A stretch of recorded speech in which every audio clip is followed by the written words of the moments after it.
Welcome back, colleagues, to this very important section on making social policy in Africa, promising directions and agendas and challenges.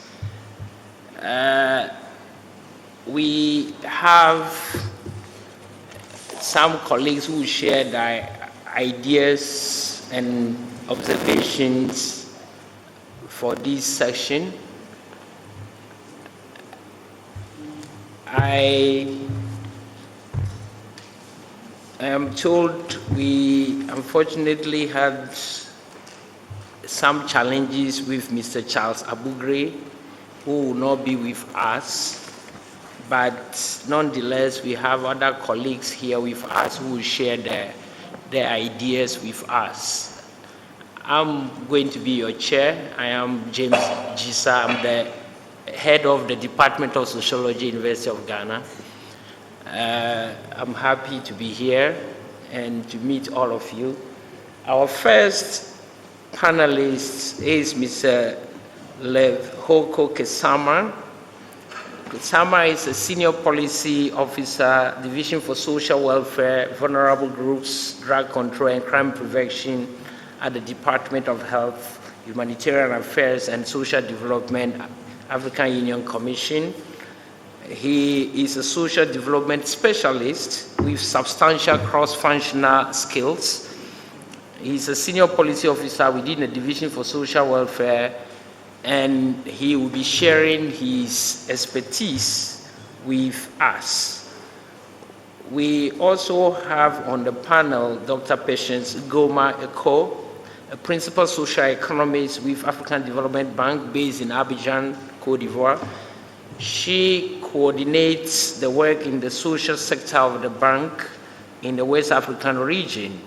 She's a seasoned, experienced tax manager who has designed and managed many social sector projects covering the Southern African, Eastern Africa, and West African regions of the bank. So we'll be tapping into that experience as well. We also have Mr. Charles Dradozi. He is a geographer from the University of Ghana, now at the University of Liverpool, I believe. Mr. Dradozi has worked variously as a development policy analyst at the National Development Planning Commission. He's an economic assistant at the Japanese Embassy and a local government advisor with the Netherlands government, Netherlands Development Organization, and he will also be sharing his expertise and experiences with us. The panelists have 10 minutes. At my discretion, I will probably give some 2 minutes. I have some small power this morning. Power and knowledge. Now, so Mr. Levhoko Kesama, if you are ready, do we have someone online too? Yes. Yeah, I was told he's online, and our discussant, Professor Jimi Adesina, is also online. He's a well-known professor of social policy at the College of Graduate Studies, University of South Africa, and he will be sharing his overall views about this section dealing with the making social policy in Africa, promising directions, agendas, and challenges. So without much ado, I invite our very first panelist to join us. You are welcome, sir. Thank you so much, moderator. Thank you, and I'm really happy and appreciative of being here. As you have mentioned, I'm from the African Union Commission, which is the Secretariat of the African Union. We normally call it the African Union, but the African Union is the union and all other organs, including yourselves. Just to say that I deal with disability, aging, social policy, and social protection. These are some of the programs that I'm trying to handle. Of course, it's due to the fact that we have got shortage of staff. But I share the area of social policy and social Protection and Social Security with my colleagues in another division of Labor, Employment and Migration. And we are trying to work on the way we have to be pushing this. I'm talking to you from the Pan-African Parliament. I'm in Midrand, South Africa. And I've just occupied an office, which I found it empty. So if you find me being chucked out, you must understand this, that I had to find a space where I can speak to you, because at one hour time here, which is 2 your time there, I'll be addressing a subcommittee also that deals with social development issues that I've mentioned on disability, as well as the protocol on disability. So having said this, let me just say that the African Union has got a policy instrument, an overarching policy instrument, a framework that is called AU Social Agenda 2063. You may not have heard about it, or you may have heard about it but not knowing what it is. You may have heard about Agenda 2063. So this was adopted in 2020 as a response to the gaps in Agenda 2063 as far as social and human development are concerned. And it articulates the social development content and investment requirements to build Africa's human capital, so that we can be able to achieve the pillars of AU Agenda 2063. And it is very, very important for us to make this distinction, and as to why. Because the ministers ministers of social development, labor and employment, decided way back and said, no way, we need a social agenda 2063, so that at least it augment the agenda 2063. You know, sometimes here in Africa, when we look at development and other issues, we think of roads, houses, and all that. They are very important. And you will see even Agenda 2063, we talk about the speed train, we talk about going to space, we talk about technology and all that. But the human and social development is lacking. And it is always something that we always miss. And for you to develop a country, we mean the development of people. And all these other things should be enhancing their capital, their being, their contribution to themselves and to the society they live in. So it provides a strategic direction to achieve the key social policy objectives of AU Agenda 2063 and other instruments operating in the social development arena. It is provide that, meaning that every development, every policy of the African Union should be able to rely on social agenda to ensure that when we speak of agriculture, we speak of energy, we speak of tourism, we speak of whatever, we speak of peace and security, political affairs, democracy, we have to bear in mind we are speaking about a human being. So it is a very useful tool for policy deliberations and for policy statements and for the development of the content of the national development plans, although it is not legally binding but to member states, but it is very, very important for the development of Africa and the Africa we want. And having said this, let me just mention one thing before I hit my 10 minutes mark. Let me just mention one thing that it is very, very important for us, especially as policy researchers on social policy, researchers on social development, to be able to see a synergy between research and social policy, and to be able to address the needs of Africa, and to be able to support your union when we come to policies, because sometimes our policies, they may look so nice and beautiful and well-meaning and worded on paper, but because they are not buttressed on the research that is done by yourselves, and let me just say this because I always say it brutally, though it may not, in other areas people are not happy about, I always say I would prefer to have data emanating or coming from African researchers who would have an understanding of our social and economic as well as human development. And this will help our policies. That is, I have this, of course, this hypothesis that one of the reasons why some of our policies are difficult to implement at the capital or at national level is because they have not been framed well based on evidence coming from yourselves. And it is, I'm already saying to you, this is a very good platform, and I'm happy to be here. And that is why I had to squeeze this a discussion in between my busy schedule here to ensure that we need partnership, and I need partnership with you so that we can push this further. Let me just now mention some of the important aspects of this. One, it has got cross-cutting factors. So one of them is demographic change and population development. The other, these are cross-cutting factors: environmental, sustainability and climate change, migration, urbanization, rural development, and data and ICT. Amongst this, there are what we call key social policy pillars. And among these key social policy pillars, there are cross-cutting pillars. One of them is the family policy. And fortunately, tomorrow I'll be addressing the subcommittee of Pan-African Parliament on the plan of action on the family in Africa, which is a plan of action that currently there is no one handling it because we are actually two of us and handling about 6 programs. And it is one I could have taken, but of course, I mean, I couldn't take more than 4 that I'm dealing with.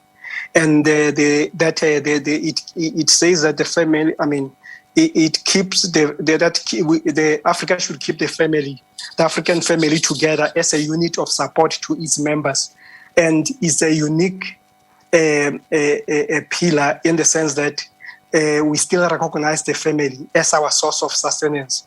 Actually, most of social protection comes from the family than from some of our governments, more than the government. And the pillar 2 amongst those which are cross-cutting amongst the social policy pillars is the gender equality, to remove gender discrimination and violence and advance human and social security for women and girls. And I want just quickly to say that it is very, very important for us when we speak of gender. Let us remember we have to go deeper than just the gender. We understand that there are also older women and women with disability and girls with disability when we speak of a gender from that perspective.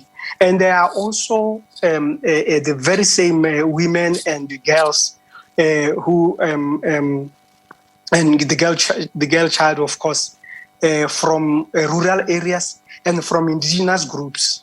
You know, I always have an argument and even check my colleagues in the Gender Development Directorate that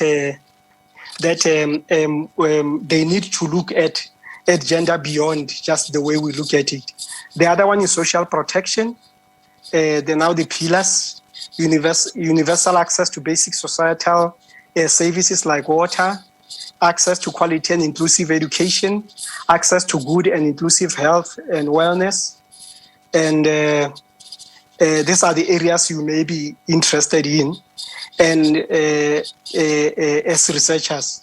And also access to sufficient and nutritious food that is not just be food, it should be sufficient and nutritious. And formal labor markets and entrepreneurship and informal and rural economy.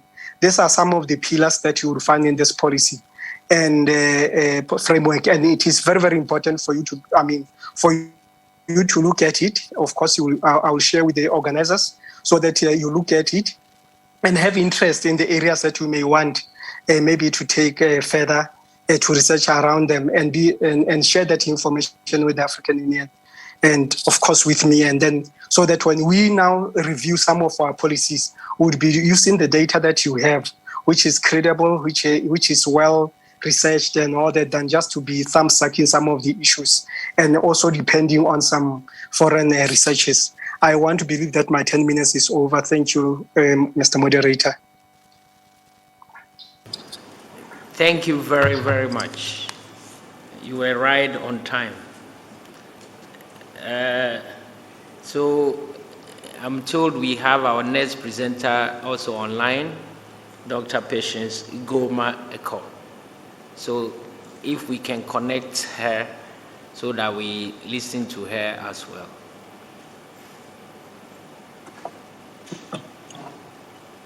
Good morning, everyone. Good morning and welcome. Hello? Yeah. I'm pleased to be in your midst this morning.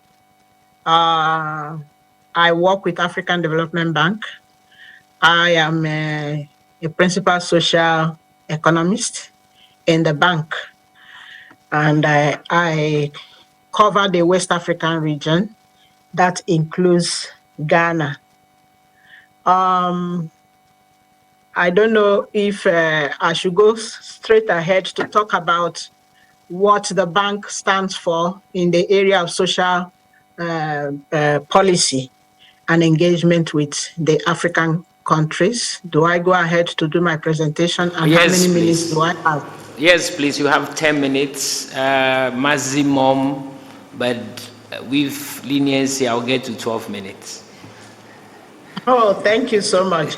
I'll just go through what the bank actually has an engagement with the regional member countries, and we have done that for over 60 years in the area of policy and strategies to enhance the well-being of the Africans. And you know that we are one of the greatest development partners when it comes to financing development activities. Actually, the bank has been rated second best when it comes to financing development activities and agenda in the African continent. And I will be sharing with you what the bank has been doing in the area of social policy. Even though the bank is known for infrastructure development, but we are also equally engaging through infrastructure development. We engage the social aspect, which is the soft area, to be able to raise the human capital that is required to cover the African development in terms of the economy. If we build the infrastructure alone and we don't build the human capital, then it's not possible to be able to have an effective implementation of development agenda for Africa. And the bank normally does this through organizing high-level policy dialogue with the regional member countries. It is able to do this through its convening power. So when you want to think of an organization that cuts across the whole of Africa spectrum, you know that you require the expertise and the activities of the African Development Bank. Because of its large convening power, we are able to work with African heads of states. We are able to work with ministers. We are able to work with development partners, bringing them together, all together, to address the issue of socioeconomic development. And you know that most governments or African governments, because the resources are lean, they do not have enough resources and the appetite to invest what the little resources they have in the area. They normally go for the hard infrastructure like roads, like energy, like transport aspect, the things that are going to be done fast and with that does not take time.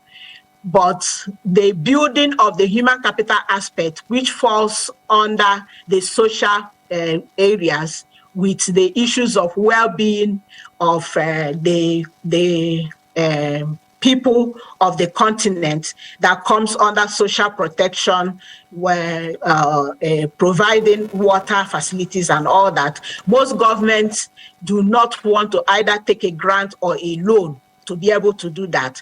But the bank, being who we are and being able to do policy dialogue to convince governments that in as much as they are interested in the hard infrastructure areas, they should also be interested in building the in the social policy. So we normally do this by organizing high-level conferences, and where we have dialogues with different stakeholders to be able to address the issues that has to do with social engagements. And this we do because we are able to convene a large stakeholder across the spectrum of Africa to be able to deal with the issues. And these dialogues have produced policies, change of policies, and also new strategies to be able to, which are agreed upon to be able to handle these aspects of the social development strategies of the countries. And many strategies have come out of these high-level activities. For instance, when the COVID-19 came on, African Development Bank rallied around the African nations through what we call the crisis response facilities, on which we generated resources to be able to intervene in most of the African countries, for them to be able to address the issues, the social issues, and other issues that came up during the pandemic. And we did that with countries like Ghana.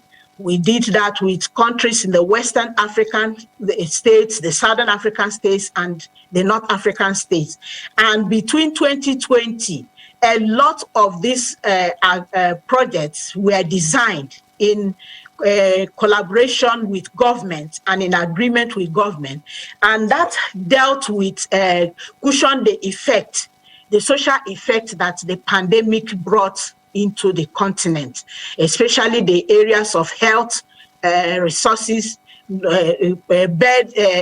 having low bed facility spaces, having manpower restrictions that came during the crisis. So some of these resources that were given during the COVID response service were used to deal with those aspects.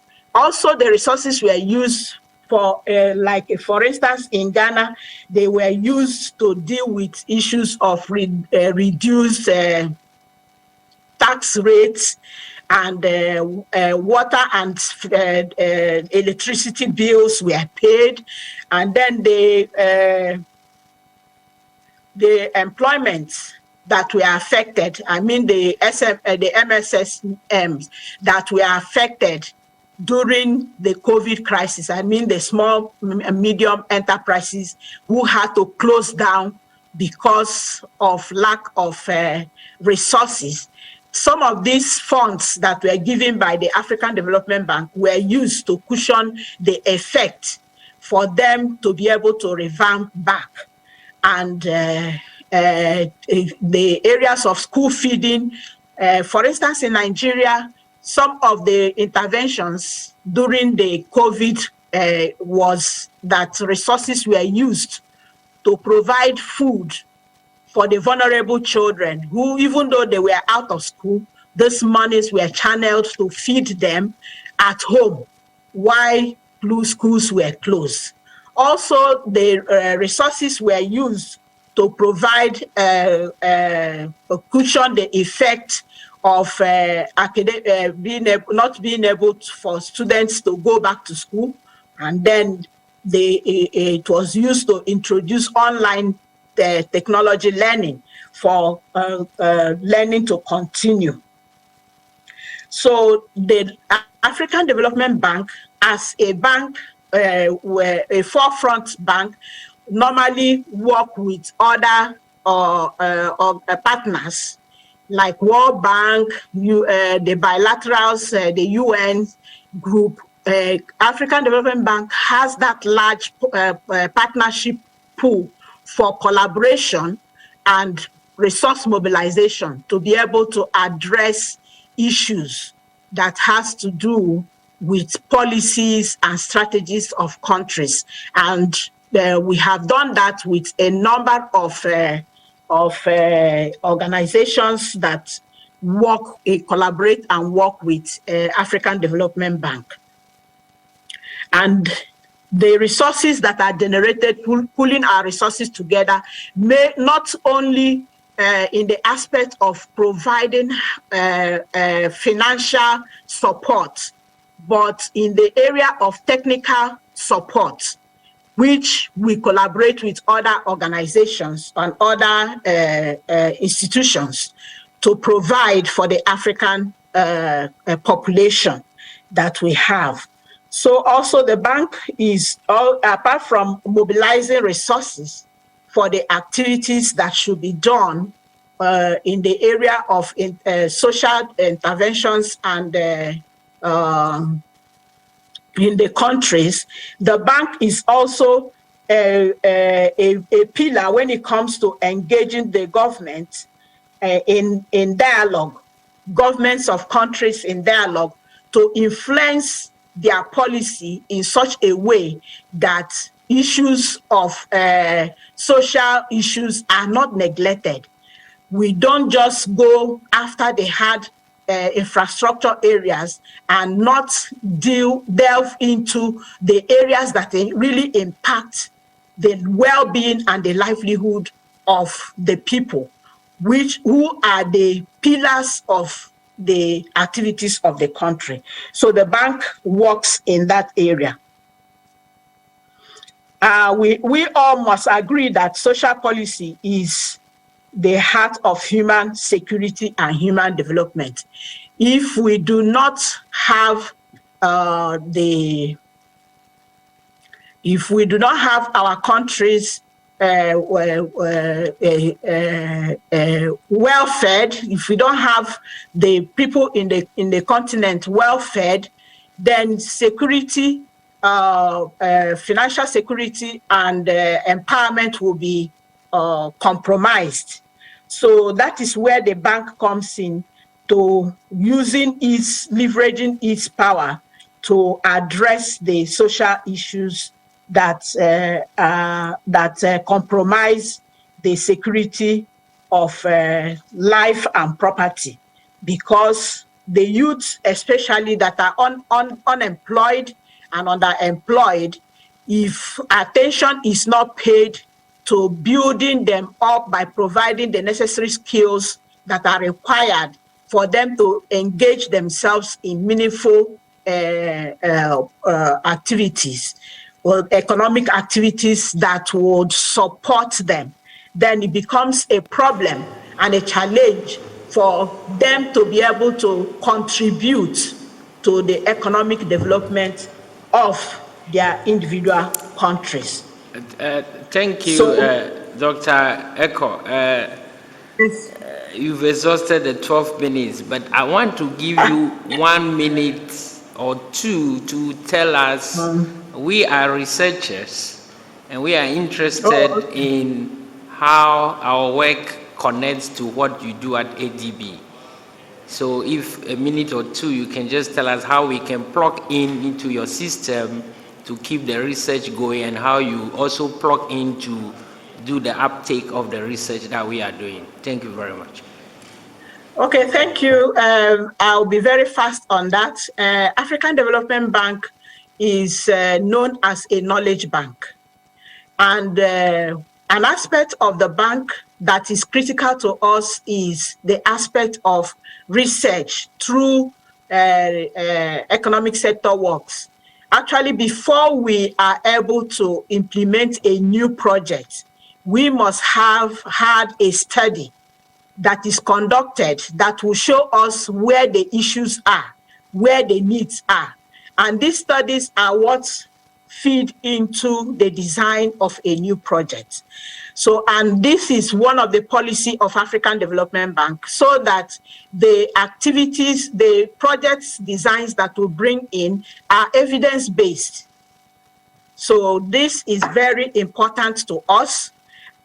And we also have a department, a division and a department in the bank that is zeroing in on capacity building and knowledge development in the bank. So that shows you how important for us that research is with regards to the work we do in the bank. And for the outside world, for you to participate, you can, when we have call or proposals for our studies, if you are qualified, you can apply. And if you get through the process and you get it, then you would be able to, as a researcher, as a knowledge work developer, you will be able to conduct these studies, and the reports will be used to feed into the design of a new project. And for me, that is where research is very, very important and critical. And in our interventions in the projects we do in the universities, we also have aspects where we send people, researchers on knowledge trips to be able to learn more and come back either through scholarship or to be able to put into practice what they have learned. So in a nutshell, these are the things I can share with you that we do in the area of research. Thank you. Thank you, Dr. Eko. So we move to the next presentation, Mr. Charles Dradosi, sitting to my right-hand side, so I can manage the time properly here. Thank you, Mr. Charles. The floor is now yours. Thank you very much, brother, and thank you for the opportunity given. So I'll just add one bit to my profile that will make it more relevant to what we are doing, which he missed, and that's I'm a social policy specialist with UNICEF now. So those earlier what do you call it, assignments were all learning towards getting me to where I am. I've been at UNICEF for about 14 years now. And so a lot of the things I do relate to social policy, and I have experienced a lot of the changes in policy making that have occurred, some of which were alluded to yesterday by Nana when she was talking about the continuity and discontinuities of policy in in Africa and of course in Ghana. I will not go back then to those earlier times, but I will start from where I was particularly part of the preparation of the Ghana Vision 2020. Our Ghanaian colleagues who are here, how many of you remember Ghana Vision 2020? I do. Okay, so I was... Okay, thank you very much. So I was at the NDPC, National Development Planning Commission. At that time, I'd just come in, a young graduate, and so that was one of the main policy-making processes which government adopted following the return to constitutional rule in 1992. So the process was very bottom-up in the sense that a lot of consultations were made across the country from all manner of citizens, all manner of both intellectual, non-intellectual, business, ordinary people, and that is what we came up with, the Ghana Vision 2020. Basically, it tried to set an agenda for development that would be consistent and to be fully owned by citizens, and to bring everybody on board, from academia to private sector to policymakers to political parties. And so that was how it was envisaged that policy making would be done regularly, and also to ensure sustainability across the different political regimes that will come after it, so that we don't have one political party coming in and then deciding to change course for, I must say, if you ask my personal opinion, that we didn't really follow the Ghana Vision 2020 as we should. There are so many factors which I will not go into right now, but just to say that in around that time also, after those policy framework was developed, from late 1980s to 2000, we had a lot of effort towards decentralization, and then also issues around poverty reduction and issues around equity coming in more strongly, because we have had economic growth over the years, but then it was realized that there was not much of a shared agenda or shared growth in terms of the benefits of the development. So this is why a lot of these terminologies started coming into our policy-making dialogue about poverty reduction, equity, inclusion, child rights, gender, and generally it was about human rights, seeing development, social policy as a human rights process. So bringing that rights approach was key to change the course for the development of more inclusive policy making, policies that will target the most vulnerable in the society. So over the last 20 years as well, we've had, because economic growth has been very high, but it's not everybody who was benefiting, like I said. So the MDGs and then the SDGs came as some of those introductions by the UN, led by the UN, to, as it were, reach the most vulnerable in society. So leave no one behind. I'm sure most of you know about this. And then we've also had climate change coming in strongly, alluded to by the previous speaker. Environmental sustainability, education becoming more free. In Ghana, the introduction of the capitation grants to enforce the free compulsory basic education. And then we have the National Health Insurance scheme being introduced. And then issues around water and sanitation becoming more of your rights rather than just a service being provided by government.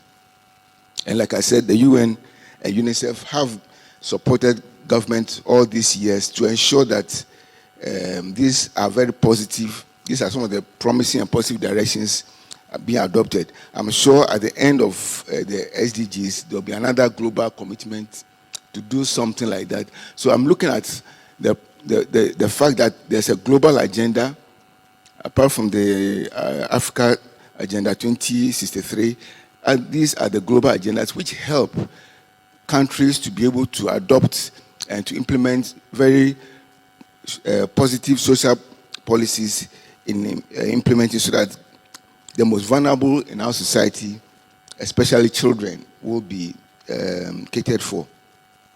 Some of the things that have also come in recent years are the social protection agenda, because again, realizing how the vulnerable are being left behind.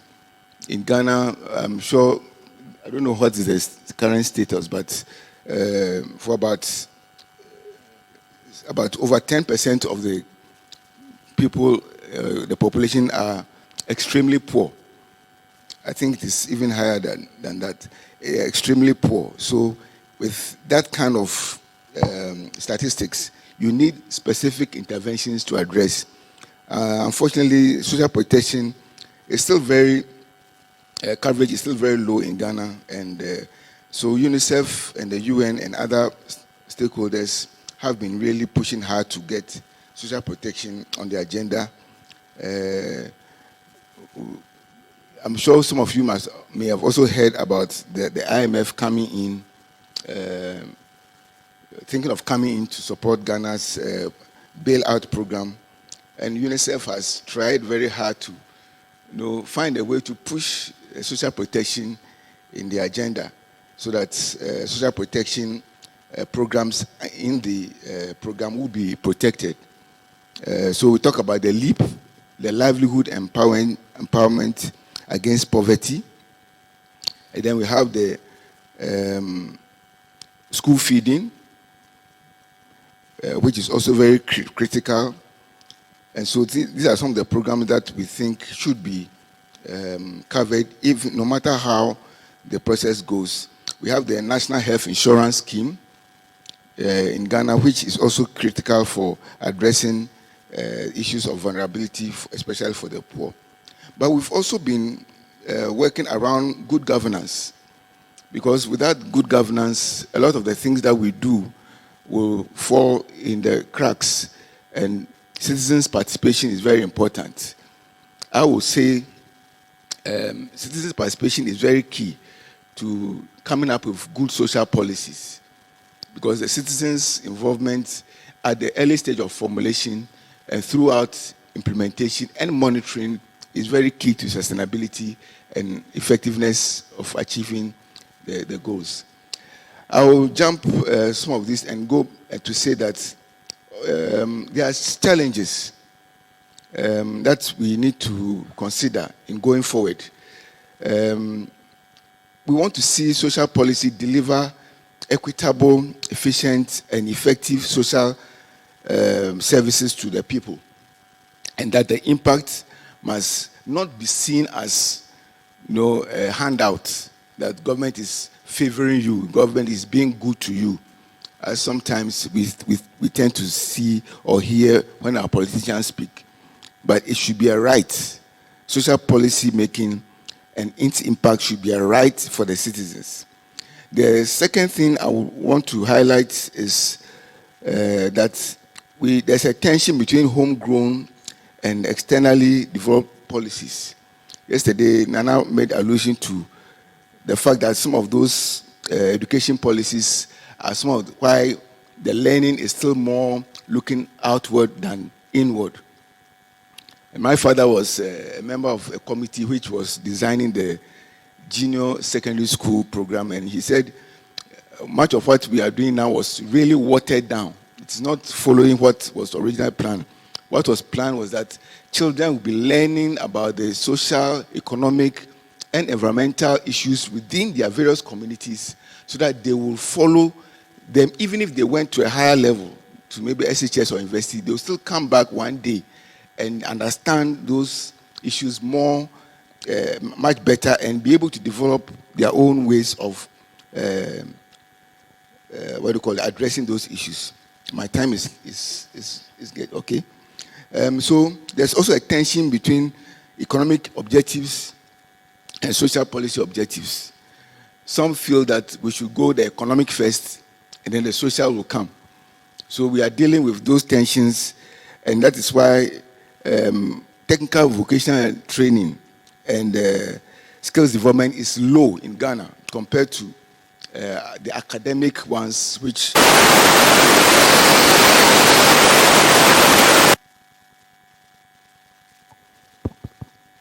okay. So there's a tension. So there's more, as if there's more to academic learning than into skills development and training. And that is one thing we need to address going forward.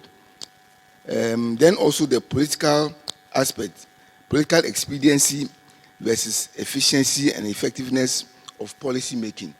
So some policies are dropped into the policy arena because a political party wants to make a major impact on its electoral fortune. So it becomes a national policy.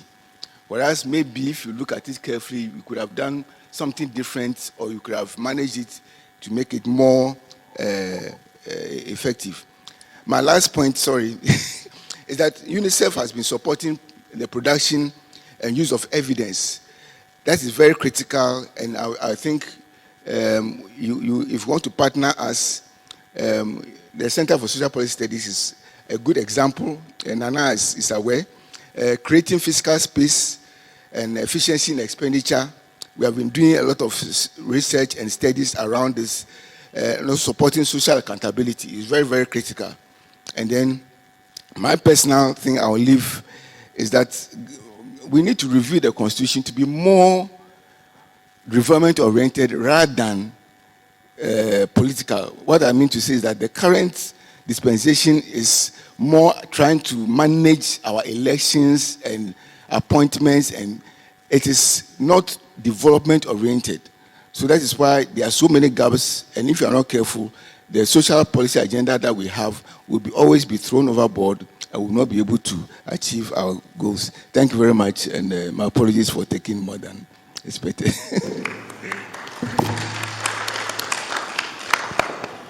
Thank you very much, Charles, for bringing to our attention the perspective of UNICEF. So we will now go online to Professor Jimi Adesina to tie these various presentations we heard from the AU, from African Development Bank, and UNICEF perspectives. So, Professor Adesina, use your perspicacity to tie these intermediate ties for us. Thank you very much. I do apologize that I couldn't be with you in person, because I was supposed to be in Accra with you physically for exigencies of national renewal of passports and so on and so forth.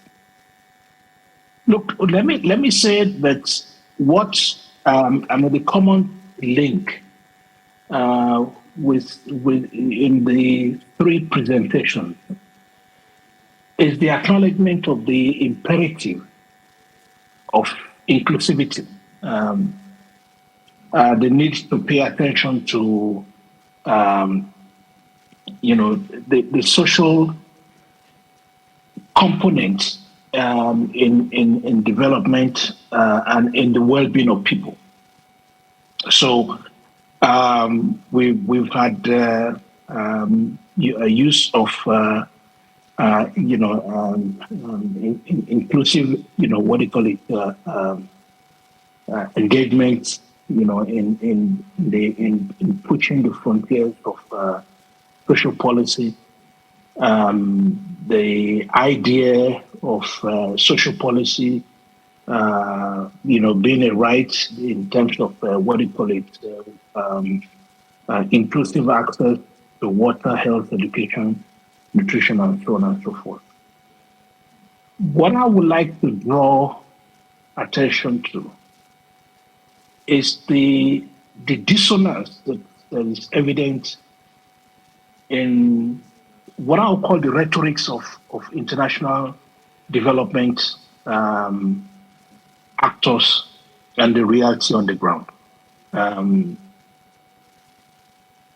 that's often because in the post-2000 context, there is the taking for granted of the macroeconomic component of development engagement and development activity. In other words, a silence around the nature of the norms that govern public policymaking, in particular the norms of economic policymaking, and its understanding of the social dimensions or the social components of human well-being, and so on and so forth.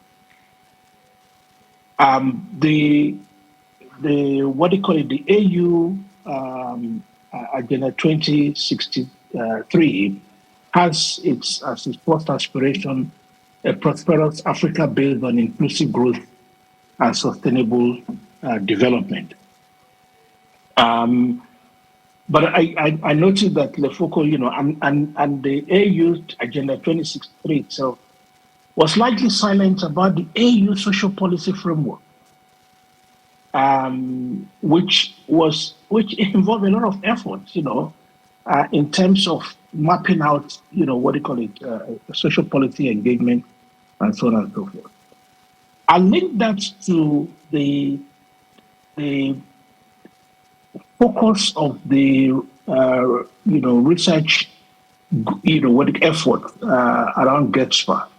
It's gender equitable and transformative social policy. And what we have had since the mid-1980s, especially with structural adjustment, is a reconstitution of the nature of the states, its understanding of its engagement with citizens, and the nature of what we may consider the call that citizens have on states, because citizens to state relationship is a web of obligation and rights. We've had a retooling of the states in a way in which social investments, citizens are treated almost like a fiscal burden. Dr. Eko, for instance, talks about, the African Development Bank having to persuade, African policymakers, to pay attention to this, social investment, to human capacity, human capital development, human capacity development. Now, if you compare that, and I think Charles will say something alluding to that, if you compare that to early nationalist experience of understanding of the connection between the social and the economic, where it was understood, not all African countries, but Ghana was one of them, Tanzania, southwestern Nigeria, and so on and so forth, where the investment in citizens was understood as an obligation on the part of the state, but also linked to economic outcome, to economic development. So you had your development plan, and as a component of that, you have your human capital, what they call manpower planning, and investment. So that when I went to primary school, okay, it was not only that it was publicly funded, okay, it was that in the same classroom, and my classmates still have their, WhatsApp group, in primary school classmates and this and that. Children of ministers, children of gardeners, children of, farmers were in the same classroom, okay? And it was understood that this was investment in citizens, okay, which is both about deepening the quality of citizenship as well as investment for the development project. If you're going to have your development, you need X number of engineers, X number of doctors, and so on and so forth. But much more than that, investment in education wasn't simply just in an instrumental way. Otherwise, you cannot explain why so many post-colonial African countries paid so much attention to adult education. Because if you were to take the language of the Western Nigerian understanding of this, it was understood as improving the quality of citizens so that people can write their own letters, can interact with government, can function in the economy, and so on and so forth. Over the last 40 years, we have had a dominant economic framework, macroeconomic framework, normative framework for public policy making, which sees that social provisioning is forced to be sought at the marketplace.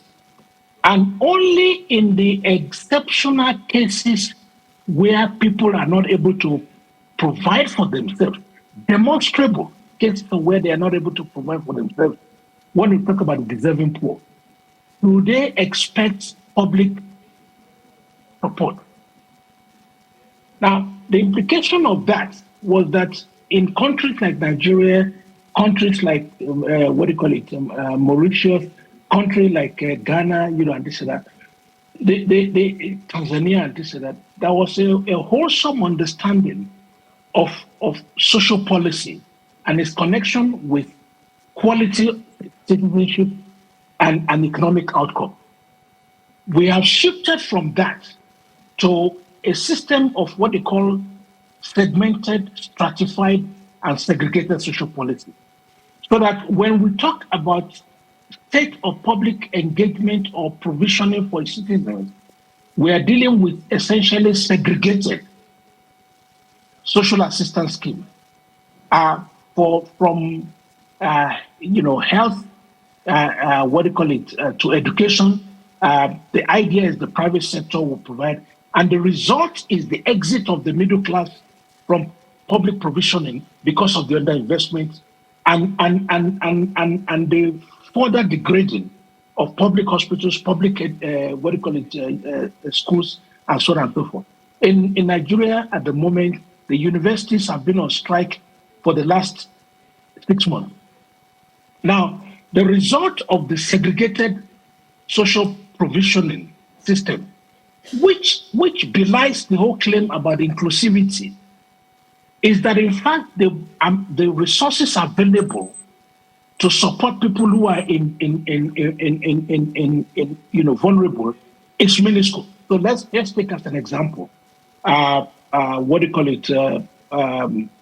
public response, social assistance response to COVID-19 pandemic. In Nigeria, the amount available is less than the price of a loaf of bread per day. If you look at South Africa, which we celebrate, the food poverty line is 642. The amount available in social relief of distress is 350 rand. And you can go from country to country. The LEAP, something that I checked the last time I checked in the case of Ghana, was less than the cost of a loaf of bread per day.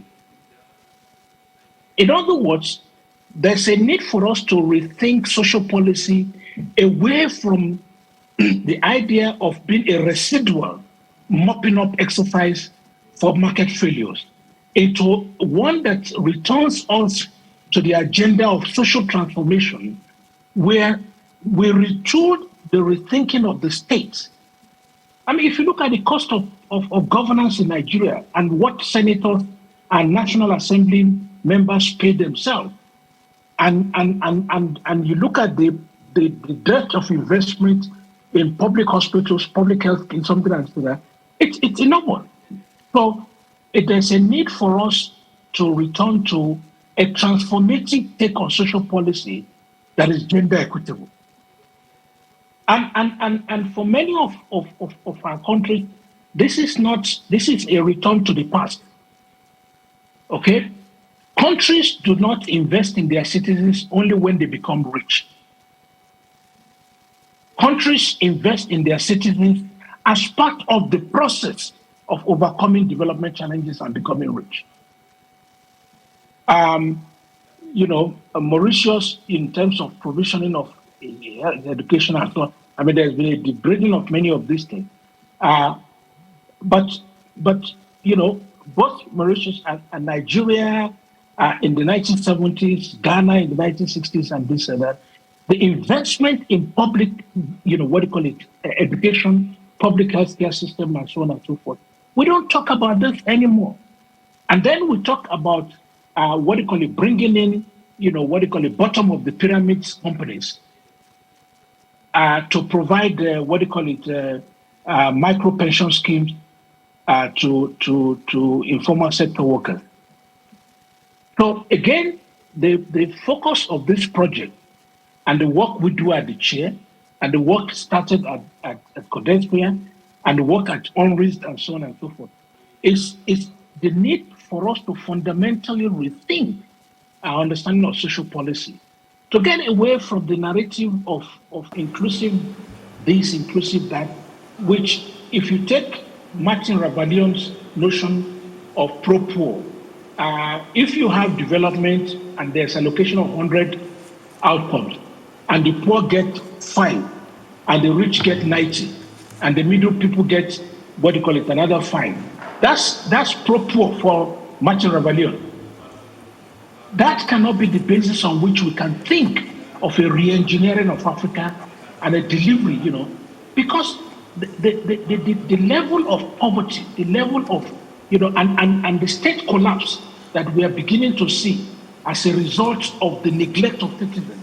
Nigeria is an example of that. I mean, it's virtually impossible now to travel through the length and breadth of that country in safety. That is the consequence of a situation where the state abandons its responsibility to citizens. And a state that does not care for a citizen cannot expect the citizen to care for it. Thank you. Thank you, Prof. Adesina.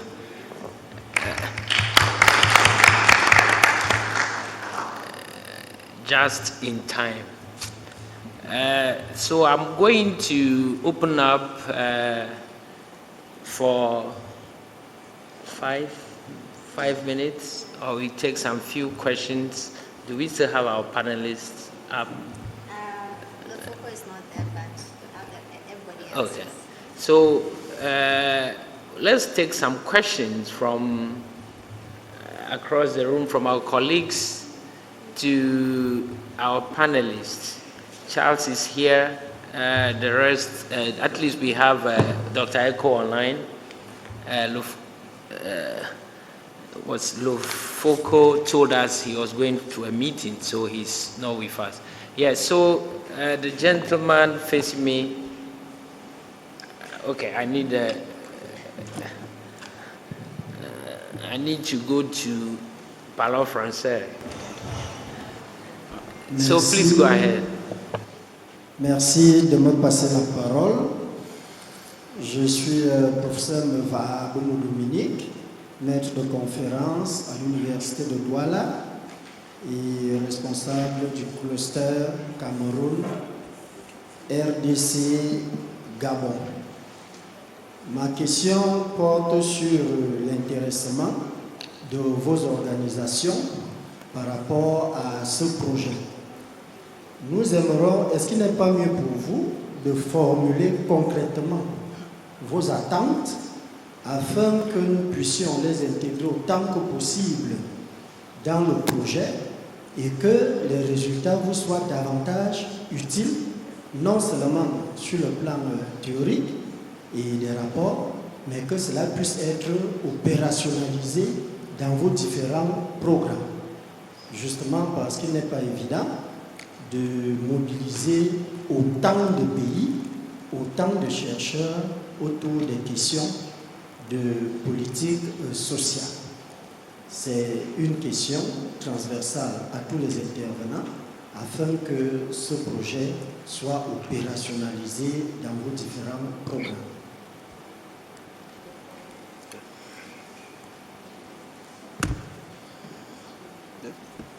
Merci. Je voudrais commencer naturellement par féliciter les intervenants et saluer la pertinence justement de leurs interventions. Je dois dire que depuis que nous avons commencé ce projet, il y a une question qui taraude mon esprit. C'est celle de savoir comment allons-nous passer de résultats de recherche à leur matérialisation au niveau de chaque pays. En d'autres termes,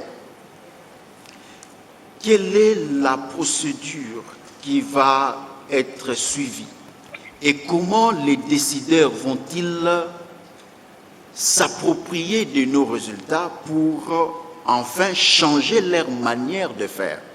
Et c'est ce qui m'amène à poser la question particulièrement à l'intervenante de la Banque mondiale pour savoir quel genre de dispositions qu'ils ont prises à leur niveau pour d'abord faire connaître nos résultats au niveau des décideurs Et aussi et surtout, s'il y a des résistances, comment peuvent-ils travailler pour que ces dernières sortent afin que nous ne travaillions pas en vain?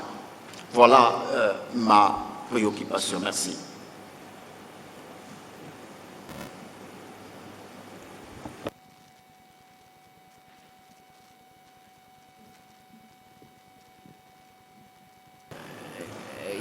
Can we have Dr. Patience Echo? I don't know if she heard the question. Yeah, thank you so much, Chair.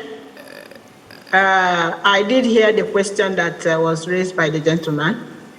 With regards to the use of data results that come from studies or researches that are done, with my experience, I think to be able to get a better result, we need to work in synergy. If, for instance, what we do in African Development Bank is if we want to generate a study or want to conduct a research, it has to be done together with all stakeholders right from the beginning in order to have more ownership by the country. For instance, if we want to implement a new project and we don't do it from scratch with all stakeholders, government, civil society, NGOs,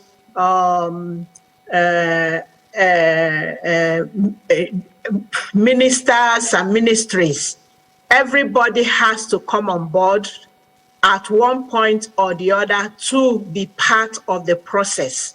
And when we come up with the final research study or a research, it will become something that is jointly owned, not only by the development partner presenting the findings. You know, there might be an issue of a question here or there where somebody does not agree with what is being presented. But when it is jointly owned by both partners, when the final product comes, there will be little or no resistance that come from it. So wide kind of consultation and involvement. If it has to do with the youths, the women should be encouraged to be there. The policymakers are encouraged to participate and make their input. In that case, when the final product comes, it will be something that is agreed because everybody participated. And secondly, when it comes to implementing, people will say, oh, I was there when the process was going on. So whatever contribution I need to make, I will be able to make that contribution. It has worked severally in the activities that I'm involved in coordinating in the bank. So I think the key point is make sure that all the stakeholders that have a stake in whatever policy or whatever research work you are bringing out have their input, have their voice. So when that agreement is made from inception to the conclusion, I think the issue of kind of resistance coming to research findings or final product will be minimal. I think that's the answer I can provide there. I don't know if he's satisfied with it. Thank you.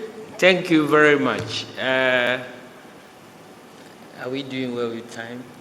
Not really, but let's get short. Yeah. Okay. So we are not doing well with time, but I want to give opportunity, very short, brief, straight to the question. So the gentleman with the mask, the chin mask.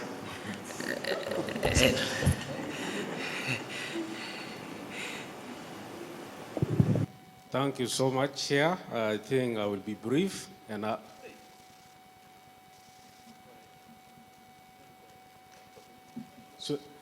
will be brief, and at least I will have one or two questions to each of the presenters. First of all, I have to thank them so much for their technical input in this. But first, to our presenter from the African Union, he talked so much about the African Agenda, Development Agenda 2063.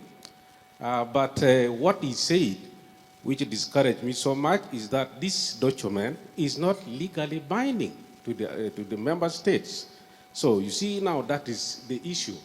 You bring a policy from your right hand and you remove it from your left hand.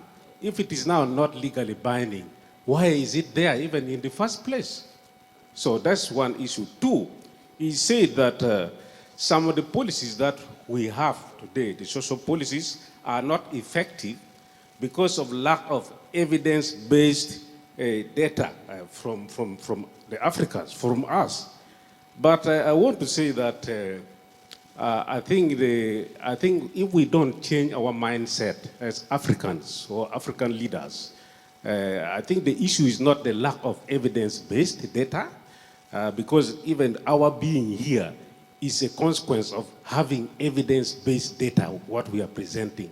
But you will find the consumption of utilization is very low because of that mindset that if something is done by an African or in Africa, it will serve no purpose.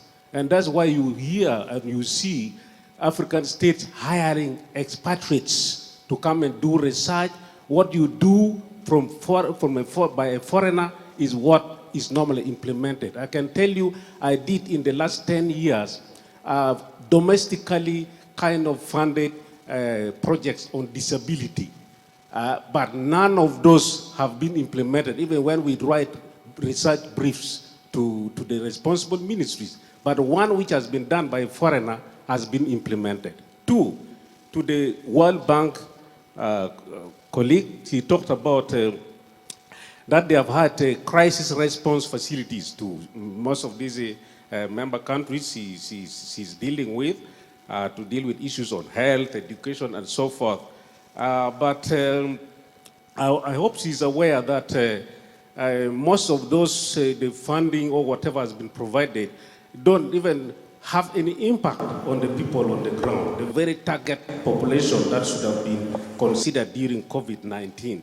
And I wonder what action they normally do, what sanction, because you go down, it is not only in West Africa, even in East Africa where I come from, donors pour in money, but you don't see the effects on the people. Why? Because it's as if you are pouring money through a pocket with a hole. The money just goes and the bank keeps on giving money day in, day out. So what is the accountability mechanism by the bank to ensure that the money they give actually reach the target population? And also she talked about they have been influencing African states to ensure that social issues are included or are not neglected in their planning and development. Now, that's the same question. Supposing they neglect, and there are evidence of that everywhere, that social issues, you talk about the budgeting as a percentage of the GDP, is always meager. Yeah? So that's a sign of neglect. Now, the last, to our last presenter from UNICEF, of course, he talked so well about participation, very necessary for the sustainability of policy, human rights approach to be included. But you see, there's now this dilemma with what we call presidential prerogative. We want to use this participation in development of good policies, and all of a sudden the president comes and makes a pronouncement, and it becomes a policy. And it doesn't work, and people don't want to talk about it. We had that issue where there was a presidential prerogative on UPE. No research was done about it. Just because of election, the president wakes up the following day and say, next year we are going to start implementing UPE. And the thing is just flopping, it has flopped, but every time a report is made, they want to show that it is doing very well. So how do we deal with that kind of thing? And lastly, of course, you also talked about that social policies are more geared towards fulfilling political agenda, which is related to what I've said here. So what's the way forward? Because we know it, that most of the time the politicians come, they're singing. When it is time for campaign, they're telling you, next year we are going to build health facilities. Next year we are going to build schools. And they don't do it, and the following time they come for election, we elect them again. So what's the problem? What should we do? Because we are also the one perpetuating the same problem as citizens. Thank you. Please, we are running out of time. We have colleagues who need to catch a flight. So let's be brief, straight to the question. Let's leave the narratives out, and then we deal with the questions. Thank you very much. So the lady then, you have the last word, I promise. Ok, ben merci. Je suis Kadio Kadidiatou du Burkina Faso. Je vais aborder 3 points rapidement. Le premier point est en relation avec ce que le grand frère qui travaille à l'UNICEF a eu à dire, notamment concernant la vision Ghana 2020. Je ne sais pas pourquoi les décideurs ne respectent pas ce qu'eux-mêmes ils ont demandé de faire comme recherche. Parce qu'au Burkina, on a eu à faire la même recherche, Perspective Burkina 2025. Et dans ce document, il était écrit clairement que si le gouvernement ne mettait pas l'accent sur les politiques sociales, c'est la rue qui allait les mettre dehors. Et effectivement, c'est la rue qui les a mis dehors quelques années après parce que rien n'a été fait. Donc, je ne comprends vraiment pas ça. Et le deuxième point concerne la nécessité de la mise en place de politiques sociales plus coordonnées et intersectorielles. Ça aussi, je le dis en me basant sur mon expérience que j'ai eue sur l'élaboration de la politique sociale du Burkina Faso coordonnée par l'UNICEF. Au final, ce que j'ai perçu, parce que j'ai observé le processus, c'est que finalement, c'était une bataille entre les bailleurs et les ministères. Par exemple, la Banque mondiale soutenait, est le partenaire traditionnel du ministère de l'économie et le BIT est le partenaire traditionnel du ministère de l'Emploi et l'UNICEF, les services sociaux et la santé. Donc, dans la politique, on s'est rendu compte que chaque partenaire se battait pour faire ressortir sa mission et sa vision dans la politique. Au final, c'était un document qui regroupait des bouts de mission de chaque partenaire sans vraiment faire un lien de façon coordonnée et intersectorielle. Donc je me demande comment est-ce qu'on peut faire pour aller au-delà de cette situation. Et le troisième point, c'est le fait que la perspective de l'Union africaine 63 n'est pas contraignante. Mais quand c'est les coups d'État, il y a la CEDEAO, il y a l'Union africaine qui prennent des mesures, mais pour les politiques sociales, on voit qu'il n'y a rien. Donc bon, c'est un débat que je soulève par rapport à ça. Merci.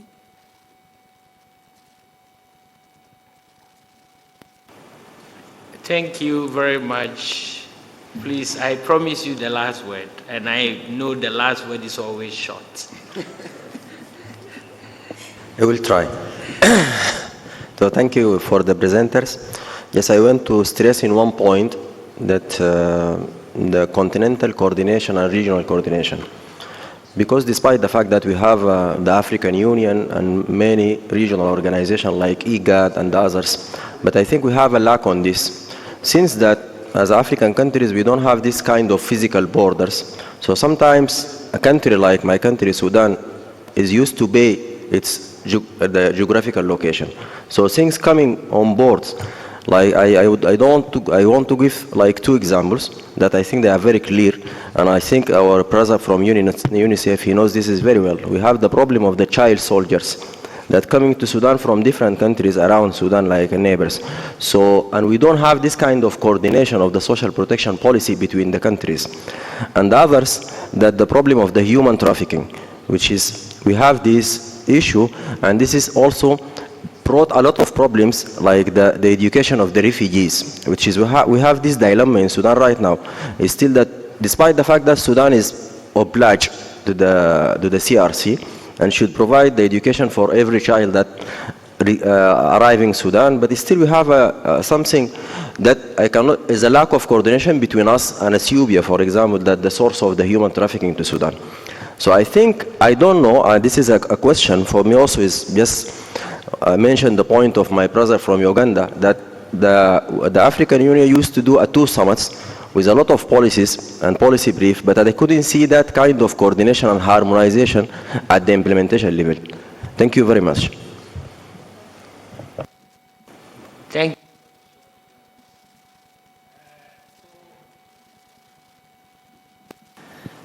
Dr. Echo. Yes, please. Please, can I get a very, very brief response so that we wrap up? We have some colleagues who need to catch a flight, so a brief one, please. I did not hear. Can you please raise your voice? I said I want a brief response from you. I'm not sure. Have you heard the question directed to you? If not, I can recap. No, I did not hear the question directed to us. I only heard the gentleman from Sudan. Is he from Sudan?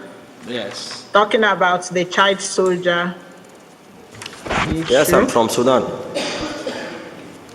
Yeah, so there was a question directed to ADB about accountability of the loans that you indicated, or the support you indicated you extended to governments to alleviate COVID. I realize you mentioned specifically Ghana, where the government reduced electricity and water. So the question was that were there policies in place to see whether the money went to the real people, the real sectors that you want that support to go to? I think I cannot hear properly what the question is. Hello, can you hear me? Are you talking about accountability? Yes. They want to know the support you gave for COVID-19 relief. Whether the beneficiaries were the real target that you anticipated. Well,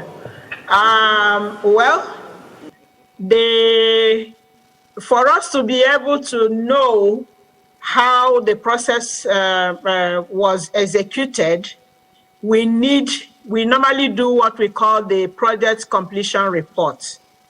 So when the project completion report is done, I'm not privileged yet to read the project completion report to be able to know the issues around whether the resources went to the beneficiaries.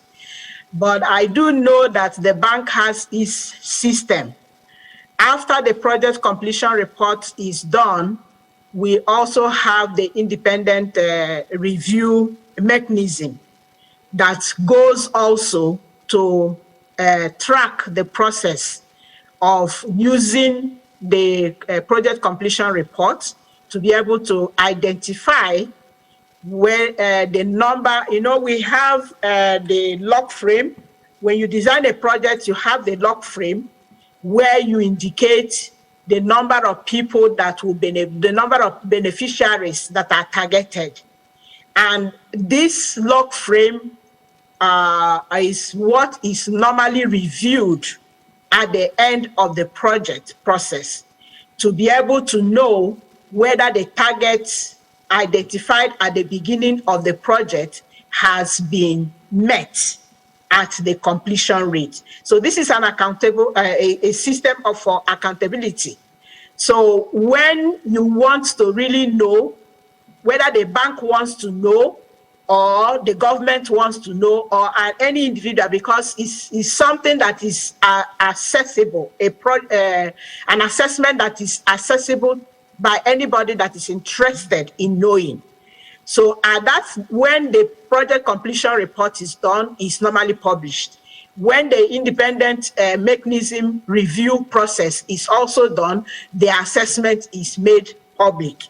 So when you lay hold of this document, you are able to know for sure that the resources went to the beneficiaries. So we have an accountable system.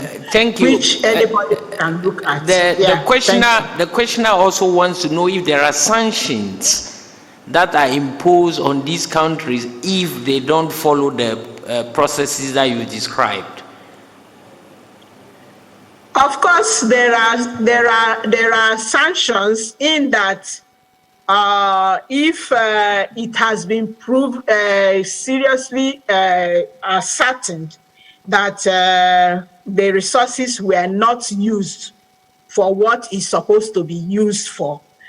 Because it is either a grant or a loan, the government is, in that aspect, is made to either refund that particular resource or something like that. So we still also have a mechanism in place to deal with situations that are like that.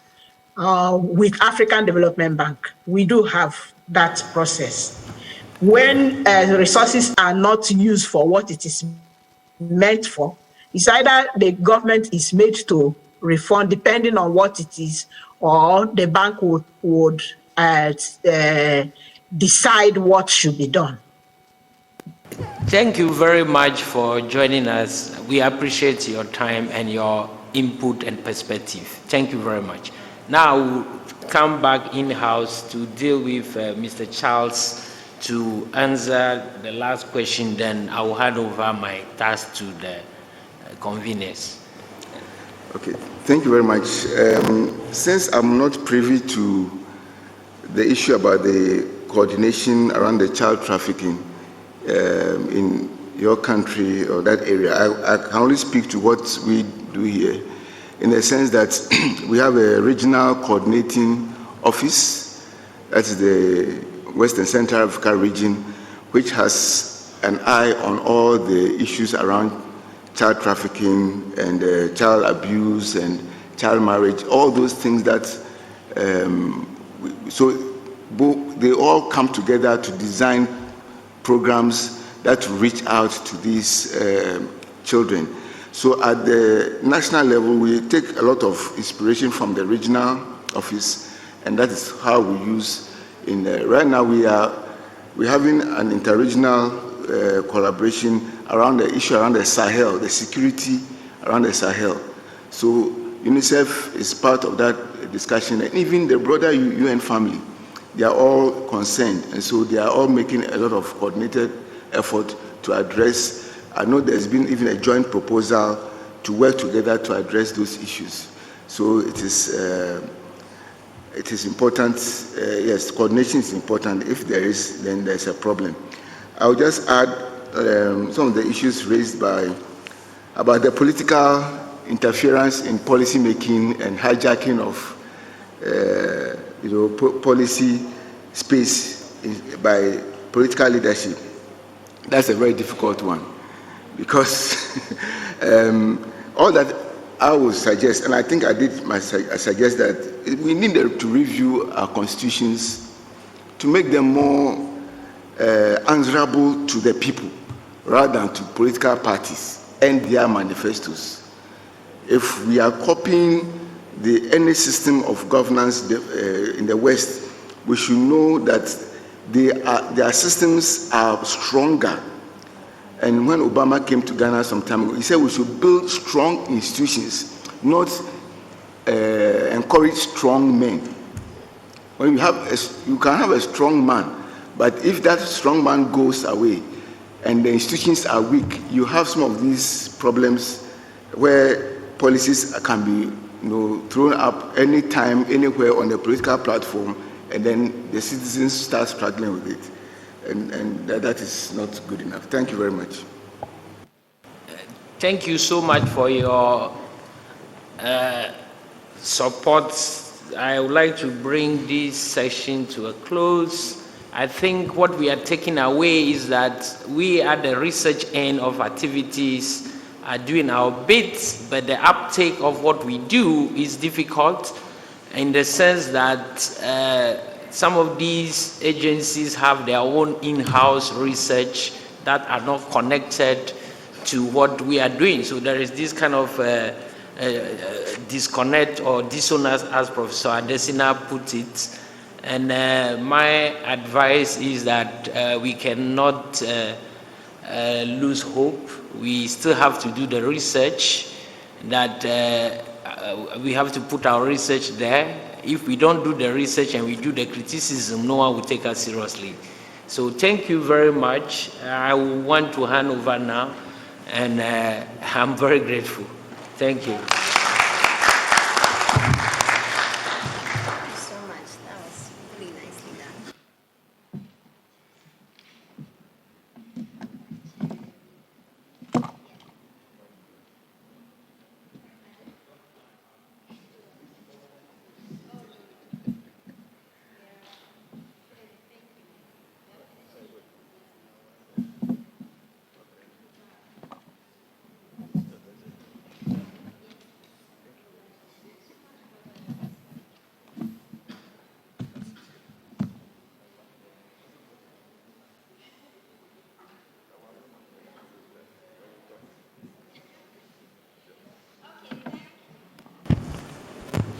Thank you to the chair, who did such a fantastic job of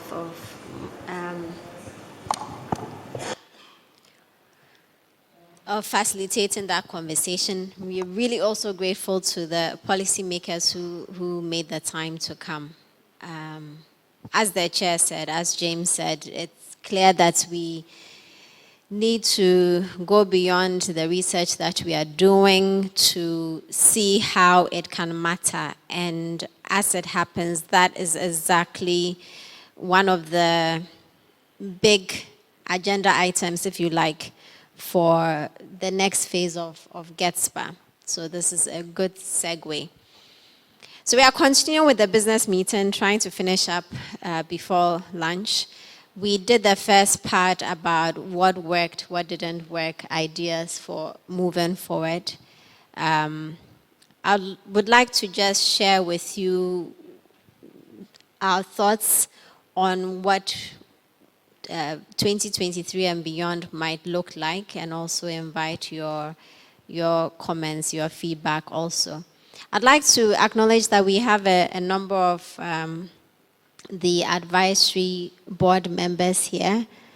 Madam Zen has been here all along. We have Madam Tichwa, who came back. And then I noticed that Jimi Adesina was also online.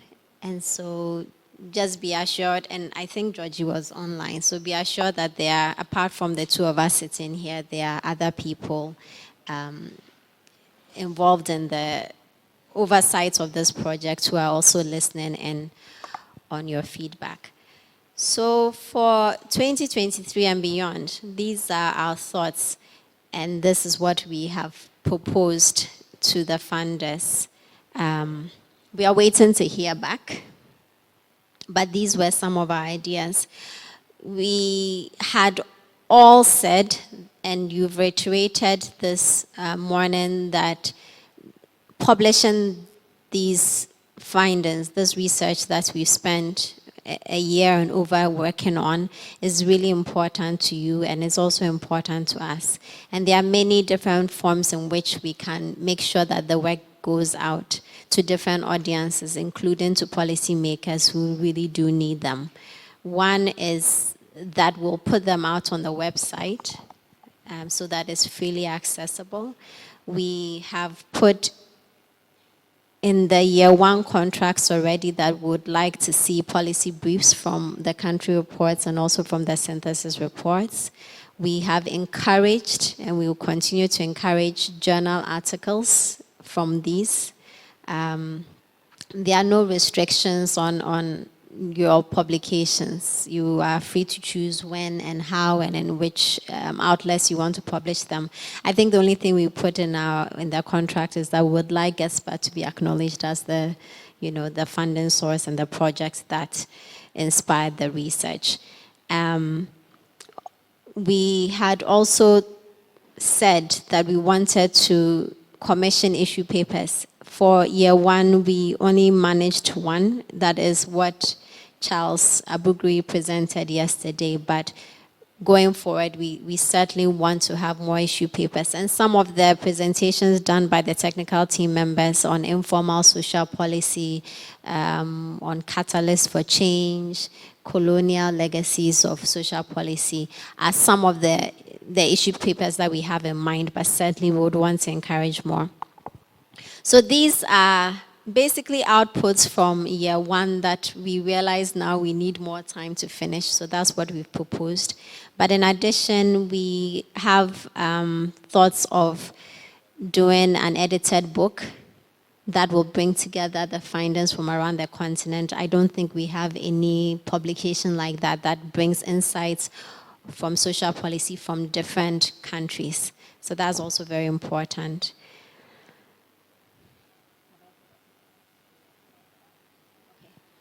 So that's it for outlets, for making sure that the work goes out there.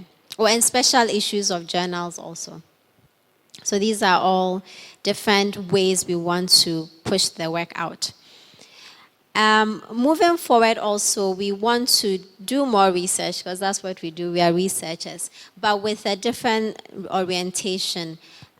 We want to emphasize country research after doing the cluster research and also pulling together the continental analysis of social policy. We want to do more of deep dives, so that will be looking more at countries, but also focusing now on examples of promising policy initiatives, because going forward, what we want to emphasize is the lessons that we can learn to inform policy making. So having focused on where we are coming from, how we got here for year one, we want to now look at what examples of policy, social policy can we find in our countries to look at, to examine critically, so that they can be the basis for us proposing changes in the way that we do social policy. So that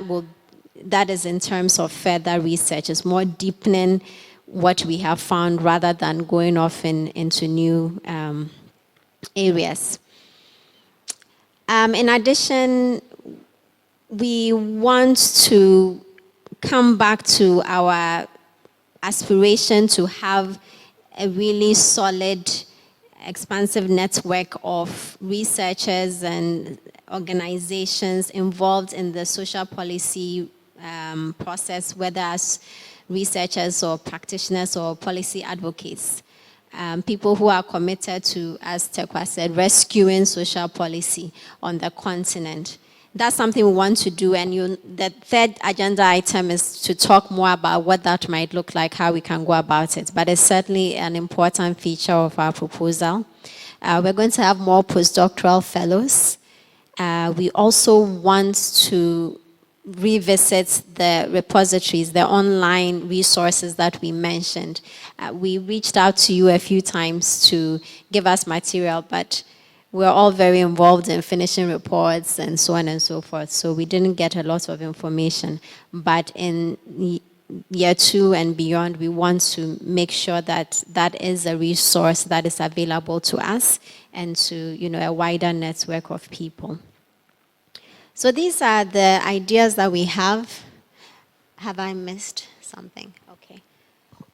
So these are our suggestions, this is our proposal, and I wonder if you have any feedback on that. Or any comments, yes. I think one last thing I should mention, that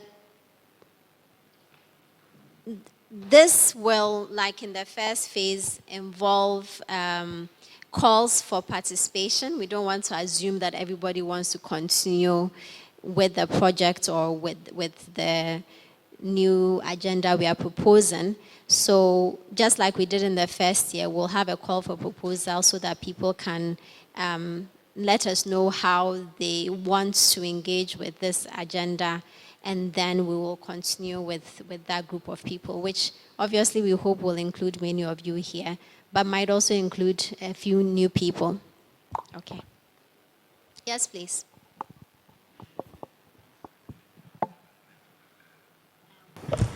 Just a quick feedback. I think, yeah, for sure, what all you mentioned, I think it's a good thoughts and ideas. But I'm wondering if we can also add to the future thinking of building a research on the social policy to tackle the issue of the political and social change, which is also more contextual. since that in Africa, in the last decades, that a new waves of the social change took place, started from Tunisia, Egypt, crossing Sudan, Algeria, many things that. So, and this is the voice of the citizens. So I think this is very important to tackle the social change. If you go for this case, the country cases research, also I think it's a good platform to tackle this issue of the social and political change. The second point, I think it's also we should tackle how knowledge can reshape policies.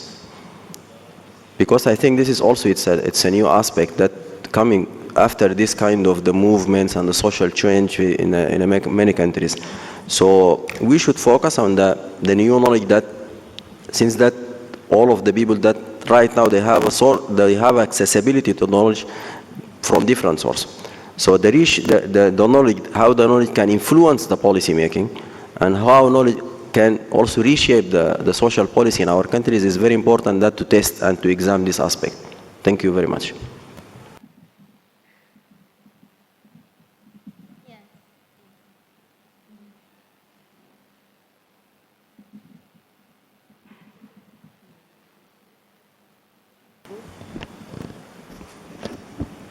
Merci de me passer à nouveau la parole. Je commencerai d'abord par réagir par rapport à la réponse qui a été donnée à la question que j'ai posée tout à l'heure, parce que ça fait partie des perspectives.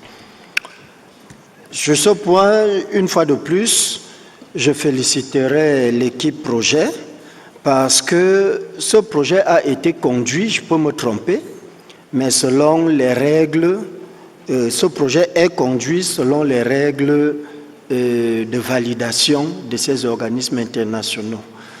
Ça se base tout simplement sur le processus participatif.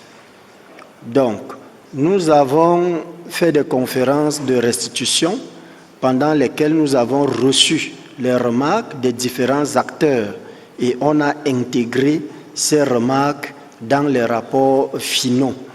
Et dans la deuxième phase, nous sommes justement en train de faire intervenir toutes les catégories d'acteurs.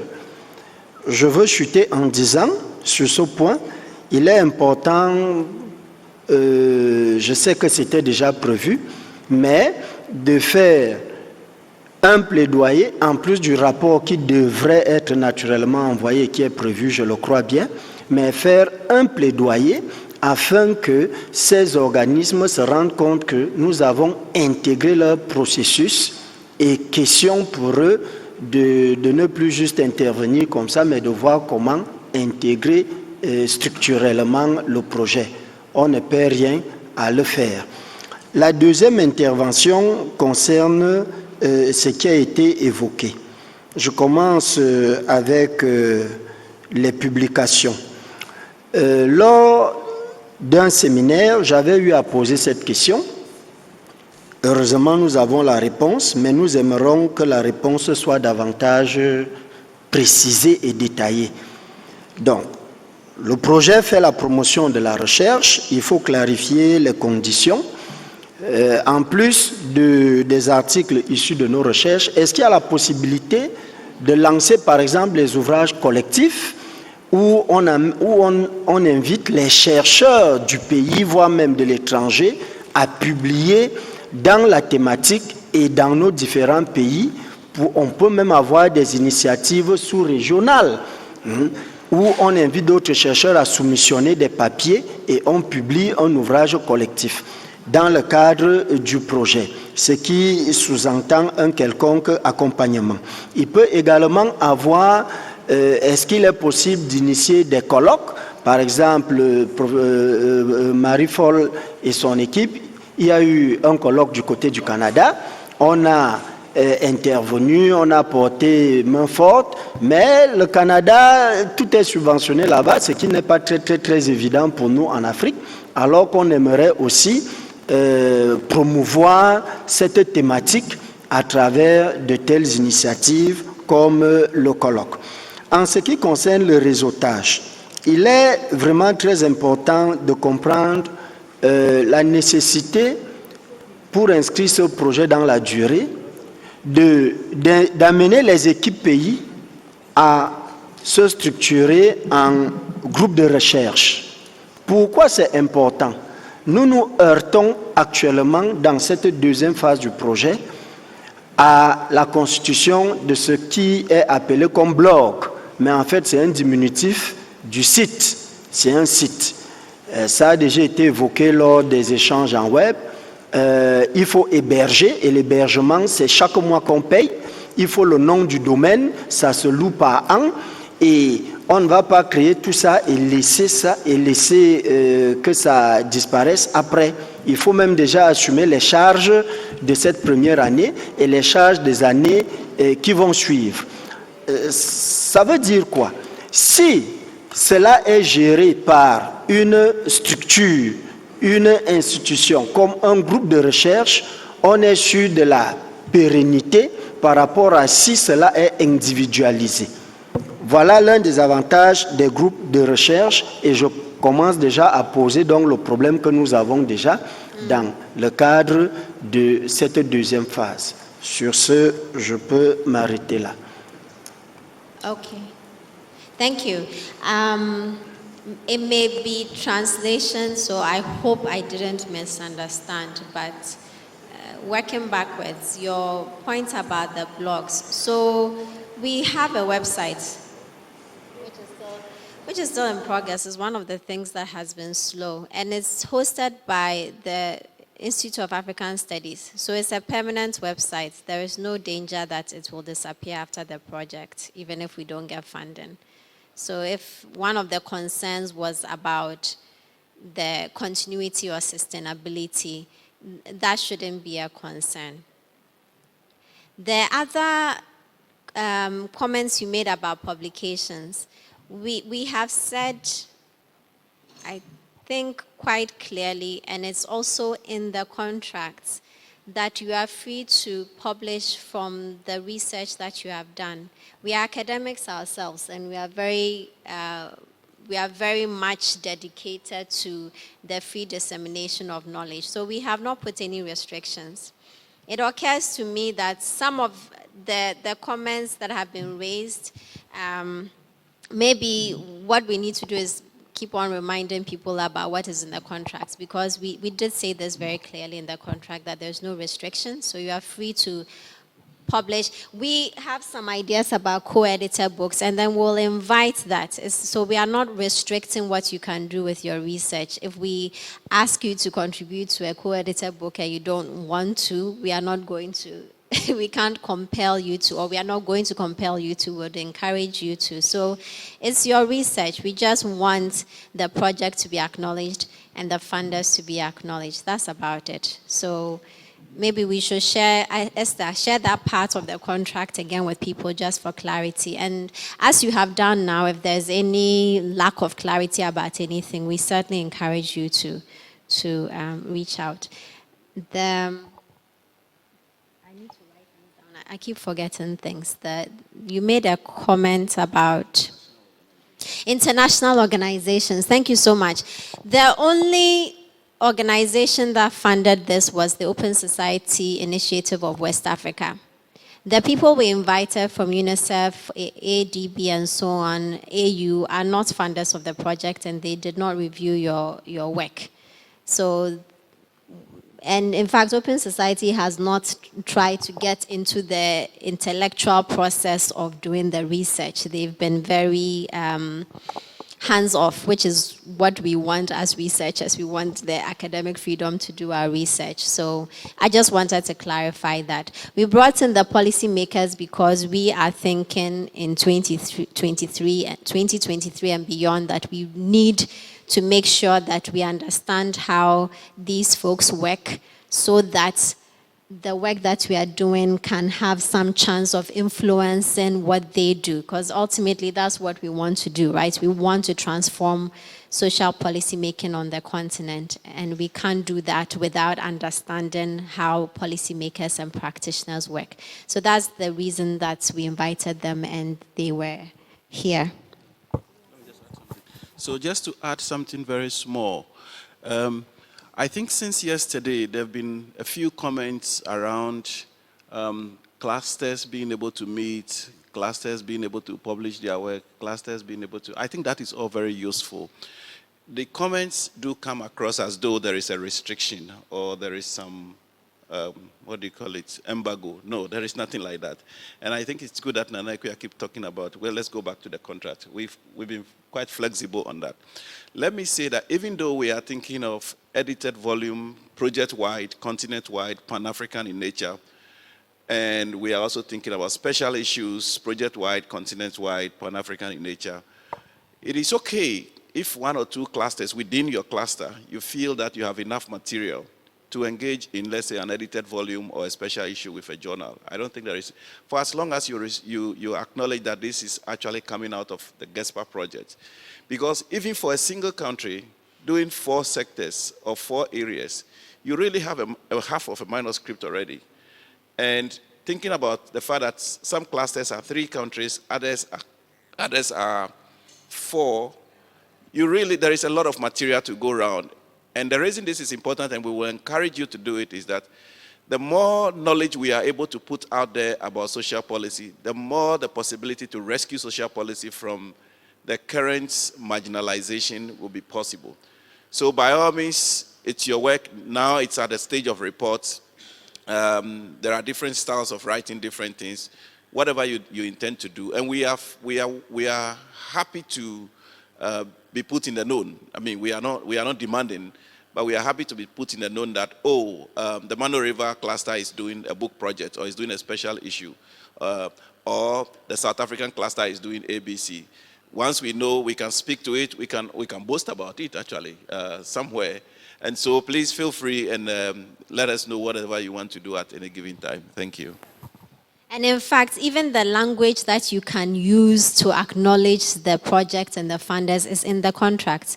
Maybe the message is we should all go back and look at it and make sure that we are still okay with what's in there. Muna and then Hawa and then Monsieur Laba, whose name I can't see.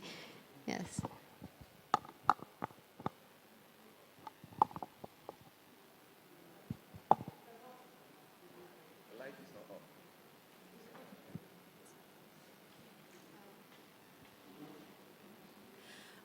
Tout d'abord, je tiens à remercier les organisateurs. Donc, je n'ai pas eu l'occasion de vous remercier pour tout l'effort que vous avez fait donc pour ce projet-là, pour réunir autant de pays autour des politiques sociales. C'est un effort colossal et c'est normal en fait que je trouve que c'est normal que ça prend du temps que les rapports soient corrigés, qu'on ait les corrections vu le nombre en fait de rapports soumis. Maintenant, en ce qui concerne l'évolution de ce projet, en fait, ce que j'ai comme proposition pour la suite, ce serait bien qu'on passe à une phase d'évaluation peut-être des politiques sociales, ou encore, ce que je vois bien qui pourrait être fait, c'est de prendre une politique sociale et de travailler sur cette politique au niveau de tous les pays de l'Afrique. Genre, si je reprends le cas de la sécurité sociale, donc faire un travail sur la sécurité sociale dans tous les pays de l'Afrique et faire des recommandations ensuite. Donc ce qui a été fait, ce qui a marché et ce qui pourrait marcher ensuite. Voilà, donc c'est tout ce que j'allais dire et encore une fois, merci beaucoup. Thank you. And actually that kind of broad analysis across the clusters is something we want to focus on in the second phase. Now that we've got all these individual reports and all the synthesis report, what can we pull out so that we can talk about regional level and even continental level issues in social policy? So we are in sync. The present reports, what I want to say, I'm speaking on 3 issues. The first one is that the country reports could be published in a book of reading with the individual authors' names on them. Just if you go online, you will see a number of these has been done. That's the trend worldwide, globally, and it's a best practice. Because you can't just put them aside and say you are picking from them. So you use them as a book of reading. Because they don't necessarily fall in the format of journal publication. What is a book of reading? I'm not... A book of readings is a book containing different chapters, country reports. Okay. It's a country report for all the countries of Africa. So if you publish, you can publish it digitally and put it online and then give us the password to be able to download. Yes, so that is one. Two, the synthesis reports should be published in a special edition. I don't know if the Institute here has a journal. Okay, you should have a special edition of your journal which will accommodate all the synthesis reports. So that is the second type of publication. So I think that's okay on publication. And then on the next stage of research, I am a bit worried. I am a bit worried because I don't see it as very clearly defined. Maybe by the time you do these other books, the journal reports, and then you do the book of readings, which contains country reports, you will have a clearer view of where you want to go. And then in the book of readings, there should be a chapter. That is one book of reading. Then you can have another book, another one, or in the same book of reading, where you have a general overview. There should be a chapter on general overview of the various countries. And then in your special edition of the journal, you can decide you are working on health policy. So I can see you with 4 special edition journals coming out in different sequences, one after the other, so that a thorough job can be done of it. The first one could be on education. The second one could be on health. The third one could be on employment and employability. And then the last one could be on the social security issue. So if you have those 4 journals running, you will find out that you are going to be a reference point to many universities in Africa and beyond. And most of those big universities out there will be interested in this kind of work coming from Africa. Because the complaint is that when we do work, we don't streamline the way they can use it. So most of the work in Africa gets hidden.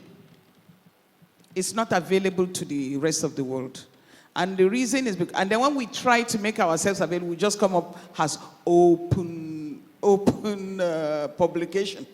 So it does not always have to be open up publication. These special editions you are working, you can get it published by a reputable organization, reputable journal, what they call it, publishing company, so that it will be available, and then you will earn income to your center from it. It's going to bring income to the center, but that's not your. That is not your. I like how you're saying we are all going to do this thing. No, that is not going to be the major focus. Yes. It's by the way. Sure. But it's definitely going to attract income. It will attract scholars. It will attract discourse. So there's a lot of potentials. But your next stage, as I've told you, is not so clear. Our next stage. Yeah, our next stage is not very clearly defined. And then also, the other thing I want to talk about is that you have, a lot of people have received capacity building on this project. And if you advertise you want contributors, that is fine by me. But don't lose good hands who have received training. Don't sacrifice them, because once you lose them, you get something, you'll be so frustrated. You can imagine how frustrated the panel was when you were working on all these works that came in. Imagine what you went through. Okay, you are going to go through it doubly. Okay. So it's better maybe you communicate with your members if they are interested in continuing with you. Those who are interested, you hold them on. Those who are not interested, you let them go. Because, there's no compulsion in this work. But just you be very careful. The best hands are not just there, outside there, that you wave a magic wand. You know how difficult it was for you to find people? To get these people, it took you a long time, and you suffered. So you could be worse then. And social policy is not something that is well defined in Africa here. Yeah. Actually, sorry, you are preempting the very, very last bit, which will be just 5 minutes. But about the network, no, I guess you are prescient, because we want to talk about the networks which we want to build, even with people who may not choose to continue to do research in the next phase. We certainly want to make sure that we are still within a network of people who are interested in social policy. So thank you for that sort of looking ahead. But let me... You had, okay, great. Because what I wanted to say last on this is there are so many universities offering sociology in Africa. And the thing is that this social policy is not very much strong there. Yes. Even in the faculties of education, policy is not a strong issue. And this your publications that you're going to start having will be a venue of attracting people. You can have like a conference, even if it's on the web, and get people to present who have worked on different things, so that they can now hear this and be part of it. And okay, I just stop there because I'm at the risk of talking too much. And you and we talk all the time, so you can give us even more ideas. Thank you so much. Yes. Bon, permettez-moi d'abord de faire ce que j'ai pas pu faire tout à l'heure, c'est de féliciter toute l'équipe du GETSPA pour l'excellent travail qui est abattu. Donc, je vous félicite encore une fois, et ceci au nom donc de l'équipe du Sénégal, de la Mauritanie, du Niger, du Mali plutôt, et de Ndeye Fati et de Mabi Fall qui ne sont pas là bon, également. Et féliciter aussi particulièrement Esther qui nous envoie tout le temps des messages entre autres. Voilà. Et moi, j'aimerais juste donc rebondir par rapport à la publication. Certes que vous nous avez donné beaucoup d'opportunités, beaucoup de possibilités de faire, de publier tel que nous l'entendons, mais je souhaiterais plutôt inviter GETSPA à peut-être être en partenariat avec une revue afin que tous les actes, toutes les recherches, toutes les études soient publiées, que ça soit vraiment GETSPA en partenariat avec une revue scientifique et spécialisée en matière de politique sociale en Afrique. La deuxième interpellation, c'est par rapport à la seconde phase. Quand est-ce que vous pensez pour l'instant que cette seconde phase-là va être débutée? Merci beaucoup encore une fois et félicitations à toute l'équipe du GETSPA.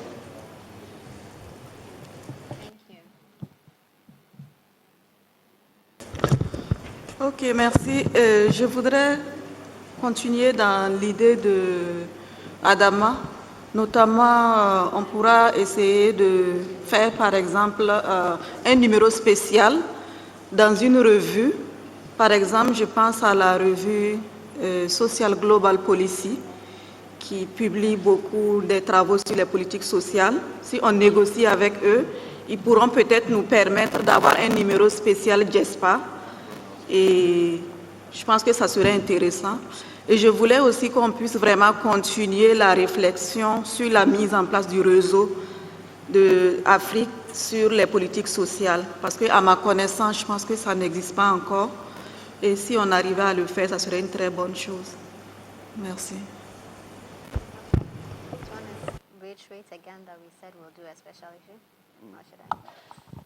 Yeah, so I think that these are very useful comments, except that they are re-emphasizing over and over again what we have said, which simply suggests that what we have said earlier sits very well with some of you, or perhaps all of you, if I assume that the two last comments are speaking for everybody. So yes, special issue is in consideration. There are a number of journals here in the University of Ghana. We also know that you come from, other universities that have journals as well. So I think the word is flexibility. We are very flexible, and we will consider a wide range of options and do that which we think is in the best interest of one, the network, but more importantly, in the interest of advancing social policy in Africa. And again, while we keep on saying you are free to publish, you're also telling us that we should have a project-wide sort of special issue, and that's maybe there's a problem with translation, but that's certainly one of our big ambitions. We do want to publish as many of these as we can. You know, it takes extra work to convert a report to a journal issue, and we don't assume that everybody wants to do that work. But we certainly think that this is really interesting, very important research. And so we want to look for journals, and we are aware of these global policy journals as well as the ones on the continent, like Codesia's Africa Development is great. And so there are different outlets that as a project we want to publish in, and that's, as I said before, a key activity of the second phase, in addition to an edited book journal. So yes, we are, again, it's great that we are in tune in the ideas that we have. Yes? Yes, my hand has been up ever since. Oh, sorry. Yeah. Can I? Please go ahead. Okay, thank you very much. It's been a wonderful 3 days. At the inception of the project, we were given timelines. And on each of those timelines, there were deliverables. Before we came here for this synthesis report workshop, we were given another timeline, especially for the completion and submission of the report. September 9, maybe we should have incorporated all the comments from this workshop into our synthesis report. We send it, and then it's returned to us maybe by the reviewers, and then by October ending, a date in October, all of the reviewed comments taken into consideration, we send the final report. After that, we also had other deliverables, like the articles we are talking about, the blogs, the websites, and all of those things. I'm a bit confused in the sense that what I've been hearing is that the project is almost come to an end, maybe after we have submitted our report, and that it's left to the individuals now to start developing either articles and so forth. I'm lost as to where will this come in with regards to our first timelines, because I think we had 3 or 4 timelines, and that was also linked to even the payments, the 30%, the 40%, and the 30%, at the conclusion. So after here, are you going to send us a new revised timeline, apart from that does directly with the completion and finalization of the report? What about all the other activities that we are supposed to do, during the initial proposal writing and the review?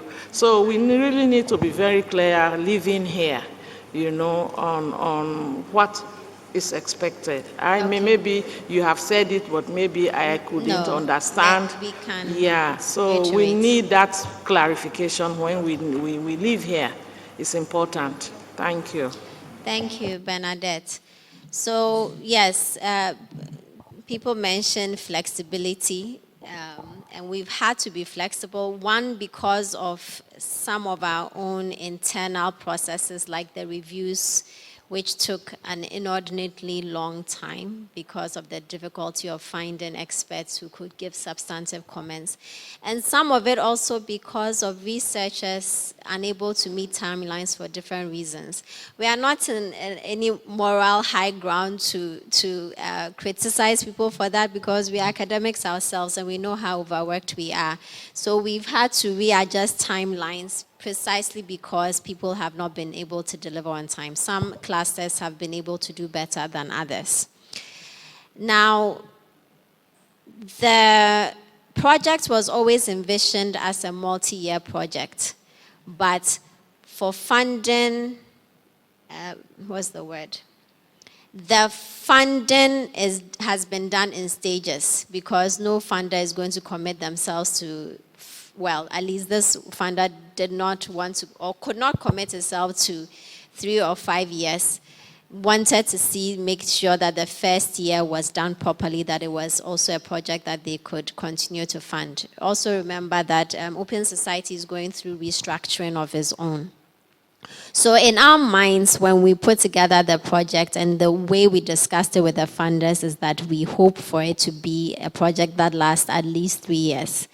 But practically, the funding was given for a year. So that means that the timelines that we have to make sure that we deliver all the things that we are obliged to deliver by October. Esther is the keeper of all the September, yeah. So we have to finish up our project reports and everything by November? By November, which means that everybody else, all of you, have to deliver what you have to deliver like by end of October. So the timelines that we've given, September 9th to, put together the synthesis draft, get reviews from us, completed by the end of October is going to be the last adjustment of deadlines because we practically cannot go beyond this. The reason we're able to move it in the past was because we actually went to the funders and said, give us an extension. We don't expect you to give us more money, just give us more time. And so when we got that time, we extended it to you and said, listen, we know everybody's under pressure. We have a little extra time. But this is the last timeline because we can't go beyond that. If you delay with that, then we are not able to finish up the project and send them the reports that they need to be able to decide whether they want to continue funding us. Now, the deliverables, there are things that are in the contract that you are required to provide. Your country reports finalized and translated, that's in the contract. The synthesis reports finalized and the abstract translated. We're very specific. The country reports need to be translated. The synthesis report, only the summaries need to be translated. Please, let's go and look in the contracts. And then a blog piece. That's actually the hard deliverables. The other things that we are talking about now, journal articles and so on and so forth, are at your discretion. We said we encourage you to do it because you're researchers. We don't want to assume that it's only for the project that you are delivering this. It's also for your own, research interest and publications and career progression. So those are not bound to contracts. Those are things we are encouraging you to do. And we are saying that we ourselves, Mike and I want to publish, and it's not because we are required by the project. It's things that we are interested in. What we are talking about with the edited book and the special issue of journals is something we hope to do in phase 2 when we get money. So I hope this is helpful in clarifying, but what we will also do is put all of this down in email form and send it to everybody so that everybody has clarity on what is required by what timeline. And then everything else is just suggestions because, again, I don't like when I'm on a project and it's assumed that I'm working just for the project. I choose to do research because I'm interested in the topic and I want to have the flexibility to publish on my own and to use it. So that's the only thing we are offering you, but it's not a requirement. So thank you for that.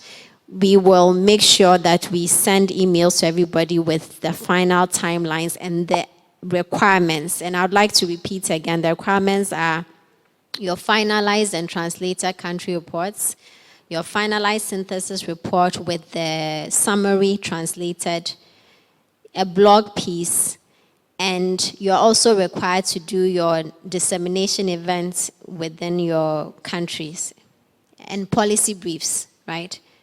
Yeah. I know that seems like a lot to get through, but let's finish it up because you and we are contractually obligated to do those things. Thank you. We are, I don't recognize you as a member of the project, and we are doing a business meeting about going forward. Do you have ideas for us about how the project can move forward?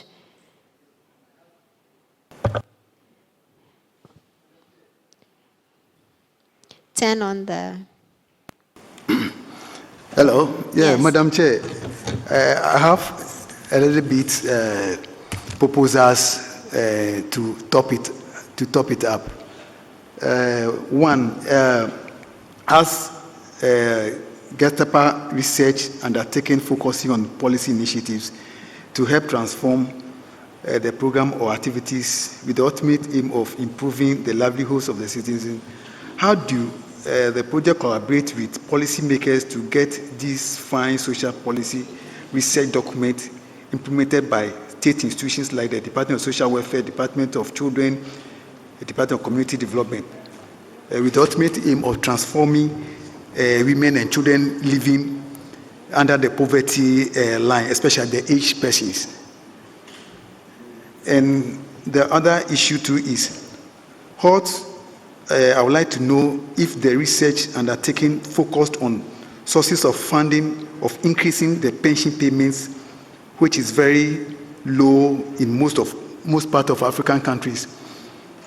Are you going to team up with the legislative parliament and the labor unions to get some of these things legislated, addressing this low pension payment and the rest? Yesterday, I wanted to raise this issue during the other session, I think, which was co-chaired by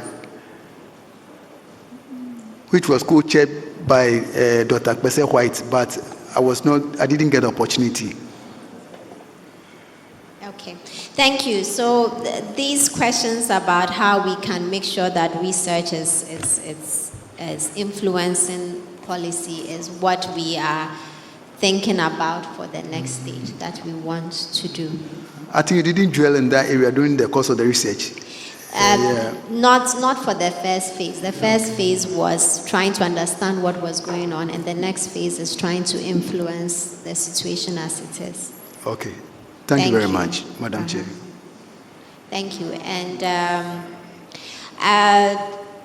I'm keeping you from lunch.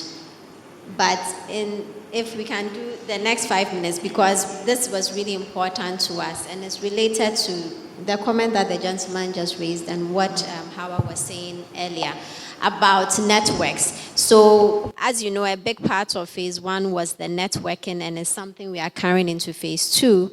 And our PI, we are interested in it, and she especially wanted your thoughts on this. So please allow me to take up a bit more time to talk about the networks. So as I said before, we want a network of researchers, organizations, including academic organizations, centers that do social policy research, organizations that are in advocacy and so on, to have a coalition of the willing who are committed to the cause of reorienting social policy to make it more transformative.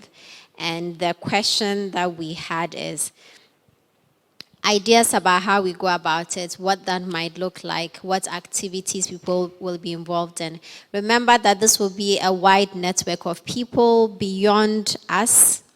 It might include some of us who choose not to continue in phase 2, but are still interested in these issues.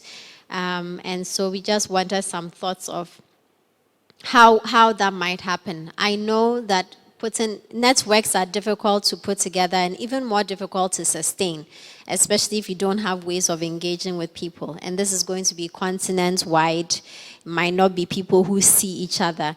Do you have some bright ideas for the project moving forward as to how that might happen, what it might look like, how people could be, how we could sustain engagement and so on?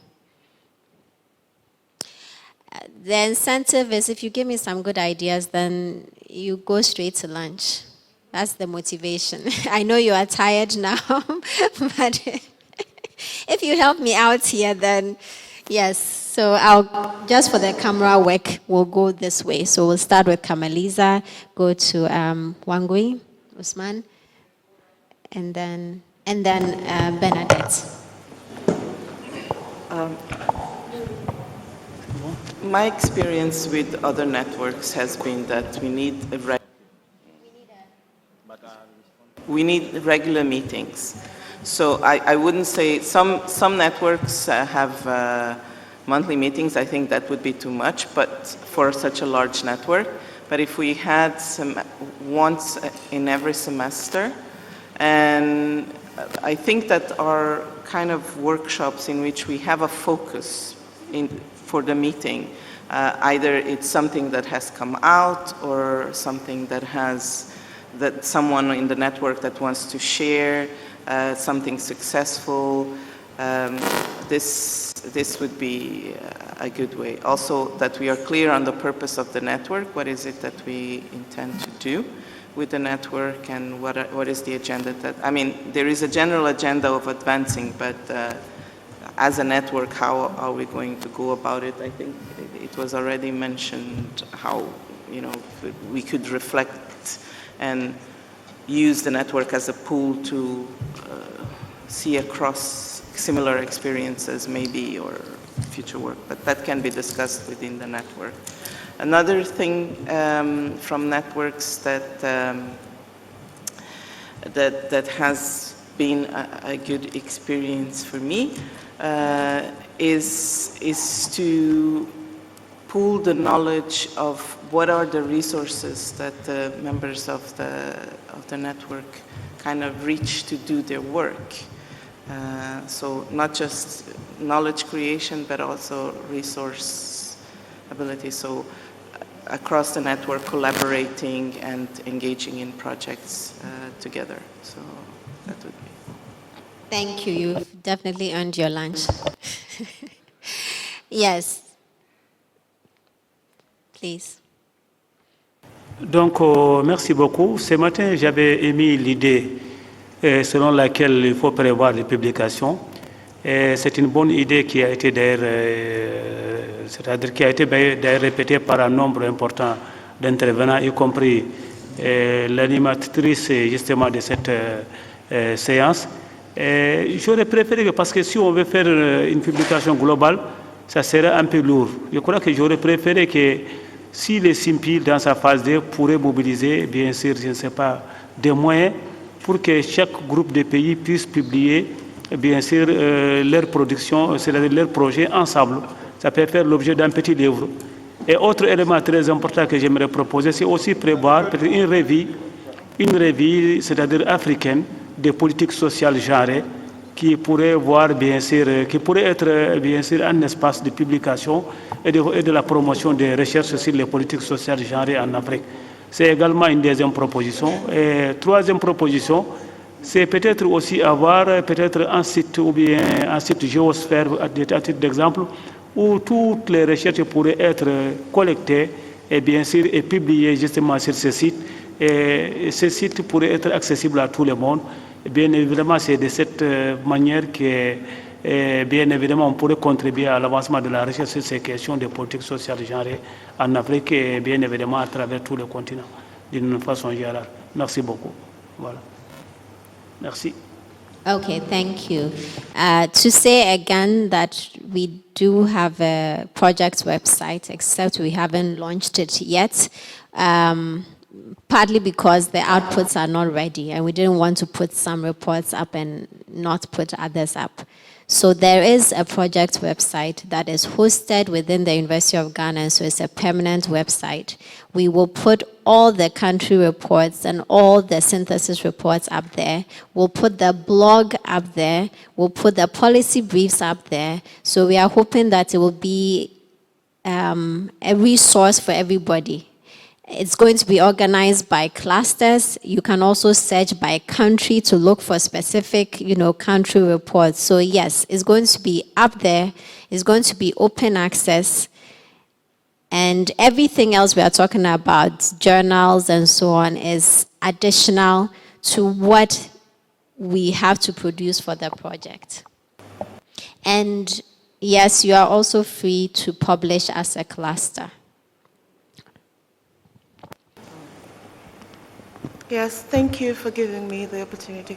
So for the past 3 days, we have listened to cluster reports, and we have understood some historical and current similarities, events that have impacted social policy. So probably in the future, we can look at how different clusters can team up based on similarities of events, historical events, and current events that have impacted how social policies are implemented and how even the countries develop social policies. So that could be one thing that we could look at.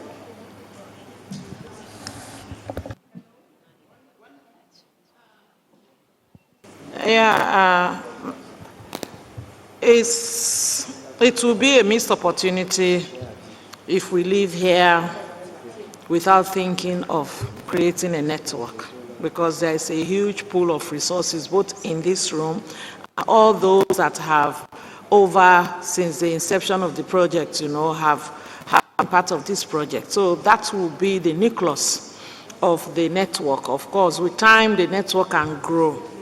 But putting networks together is not easy. It needs a lot of time. For example, you have to put together a legal documentation, yeah? That documentation needs to, elaborate on the network, what it is, the operation, and all of those things.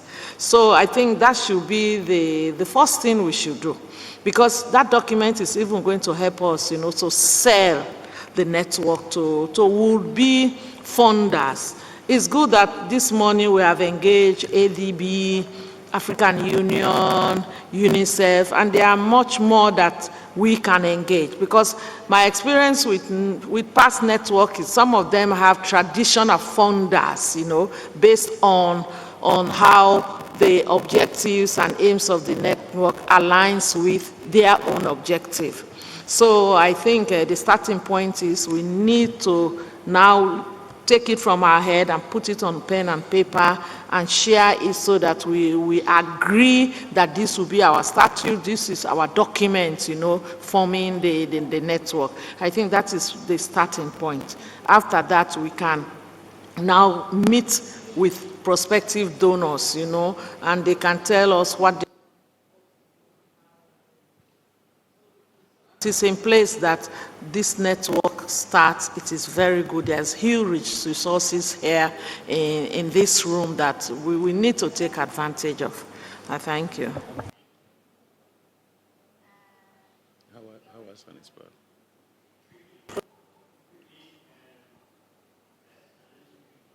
It's not working.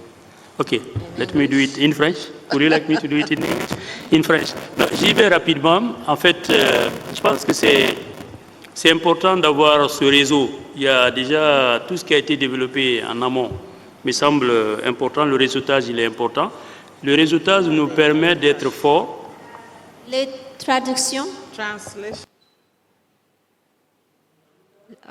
La traduction.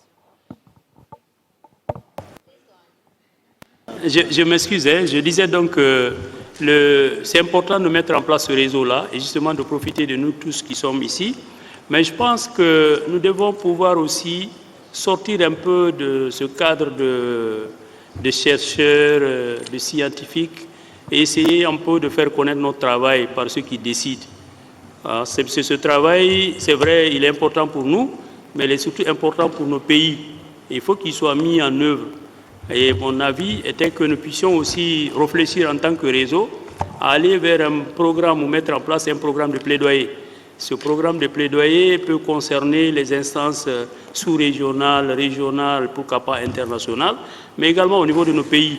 Je pense par exemple que si on dit qu'il y a un réseau de chercheurs africains qui travaillent sur les politiques sociales, ce réseau vient en Guinée ou dans un autre pays, pour essayer de faire un peu de plaidoyer pour que les politiques sociales soient prises en compte, ça a plus de, je vais dire même de force que ça passe. Donc, essayons aussi de parler à nos décideurs, ayons ça dans nos objectifs. Merci. Ok. Oui, très cool. Oui, concernant le réseau, je propose qu'on aille étape par étape. La première étape, c'est entre nous ici, une plateforme pour que l'échange pérennise après ces travaux de 3 jours, même à WhatsApp. Deuxième étape, les thèmes de référence de la communication sont clairs. Chaque pays doit avoir un listing des organisations de la société civile, ainsi de suite.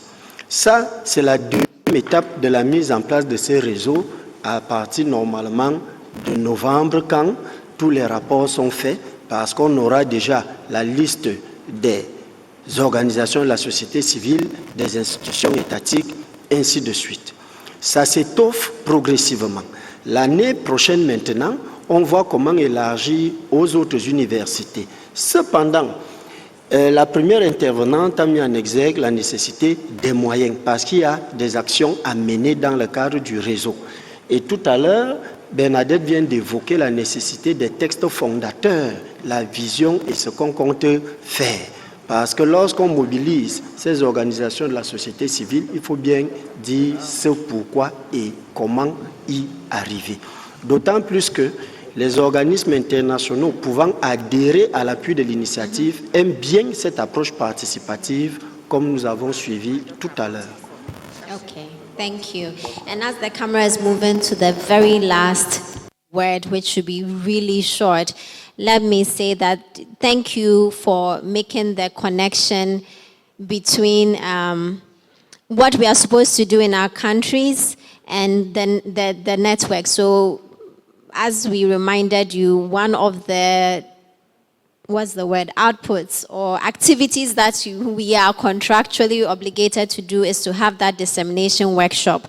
And it's on the basis of your country connections to these CSOs and so on that we can then identify people that we would want to invite. So this is just to say that country level dissemination and connection is very important. There's something I want to put in here. Getting CSOs and this, and you don't get them like you just wave a magic wand and they all appear. You'll be so surprised that there are no CSOs working in the area of social policies. Today they will work in this area, tomorrow they will work in this area. It's all about following the grants, wherever they can get grants. So you don't, because I found it very difficult to find CSOs working in that area. But what I'm going to suggest is I'm buying into the idea of this network. You should set aside a date for the launching of this network. It should be online. We don't all have to come and cluster here. It shouldn't be more than 1 hour. You get your directors or important dignitaries to be there, and we launch it all online and we'll be there. Then after that, almost all of us, or even virtually all of us, we have ministries of women affairs and social development in our countries. Some of us have ministries of social development, ministry of humanitarian. You know, when you launch this network, you now issue us with letters saying that we are members of so and so network. With those letters, if I carry that letter and go to the Ministry of Women Affairs, for instance, and I'm able to see the minister or the director, I will be given more leeway. And then they will, because they have CSOs and CBOs whom they are funding anytime they get money. And some of them are working in the area of social welfare. They will say, okay, we want all of you to attend this thing. It's very important for the work you are doing for us. And they will all be there. But if you think you will just go online and start picking CSOs, you'll be so shocked that you may not even see one person in that meeting you hope to have. So you see, what is happening is now we'll be moving towards policy makers, those people who initiate the policies. We use our letters to get in touch with them. Now we can work with them in the sense that we can organize some kind of program with them for the benefit of other people who will now be more interested in this work. And from there, policy drafts can be developed, which will now be sent by that ministry to the House of Assembly, So that it's a whole process going through legislation and so on. So if you don't start well, you will not do it well. And don't forget, there are splinter-wide groups. There are people who are just there. Some want their voices to be heard. You'll be surprised at the kind of support you get when you do it the way I'm suggesting. Okay. Thank you so much for the excellent suggestions. And Sorry, we'll end there's it something here. I want to put in there. I'm not just suggesting for suggesting's sake. For 10 years, I took part as a consultant to the MDG office to disseminate information and to do training at the grassroots level in 4 states of Nigeria. And that is when it occurred to me, I found that you can't do anything without involving those people in the office. Thank you. Thank you. And I think as academics, we all need some training on how exactly we do policy influencing, because it's not straightforward. All right, this is it. I promise you, we are done. I think the only thing left is to say thank you. Oh. Before we say thank you, we've been here for 3 days. Is there anybody here who hasn't said anything since we've been here? Is there anybody? Apart from introducing yourself, you haven't said anything. Is there anybody here like that? Huh? Is that it? You've spoken.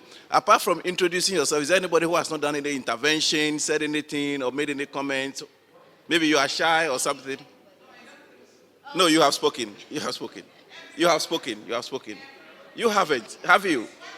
Apart from giving us a rapporteur report, you have given us, so you have spoken. Anybody else? He had spoken. Okay. Now, I'm doing this because it doesn't make, pardon my choice of word, it doesn't make sense to travel all the way from somewhere, just come and sit down, listen. Definitely there might have been something you wanted to say. This is the opportunity for you to say that. But if there is nobody like that, then at least we've crossed that barrier. Do you want to do the thank you?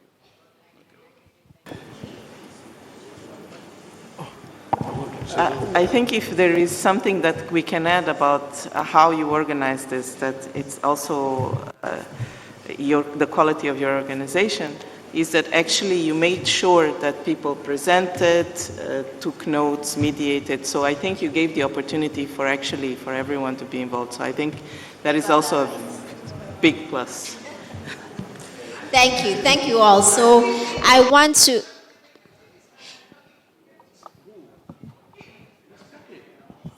And also he's with us. He's here at social work, so we know him. We want to... So I want to say thank you to every single person. I know that this hasn't been easy, committing time and energy and being jet-lagged to come all the way over here. We are really, really grateful. We are grateful for your participation. We are grateful for the feedback. And we really do look forward to continue with many, if not all of you going forward. Please say something also. So for me, this is truly in the tradition of Kwame Nkrumah, Nyerere, Kenneth Kaunda, and many who have gone before. It used to be the case where those guys got the opportunity to meet as Africans and discuss African problems. We have lost that tradition.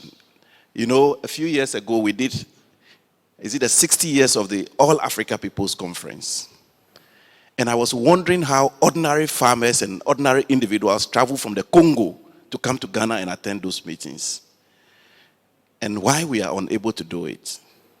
As an academic, I have been in several meetings, but this is probably one of the very first meetings I have been to where there are Africans from more than half of the countries on the continent present discussing issues relating to Africa.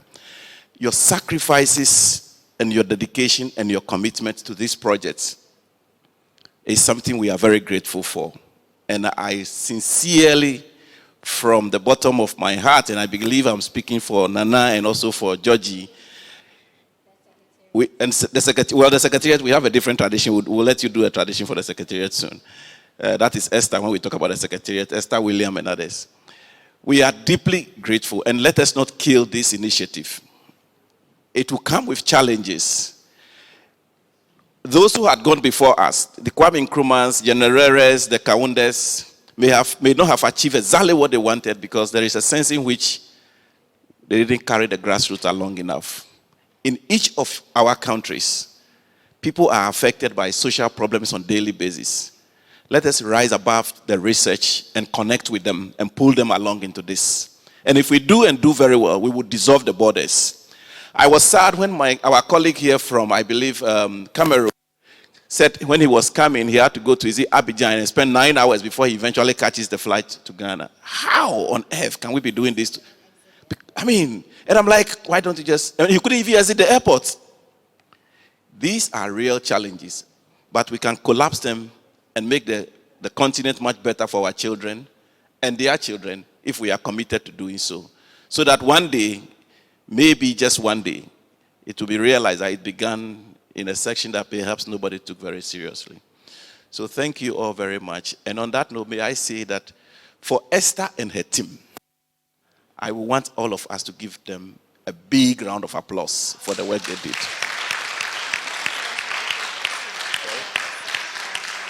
So you mentioned them. When I say Esther and her team, it's not just Esther. There are a number of people also behind Esther.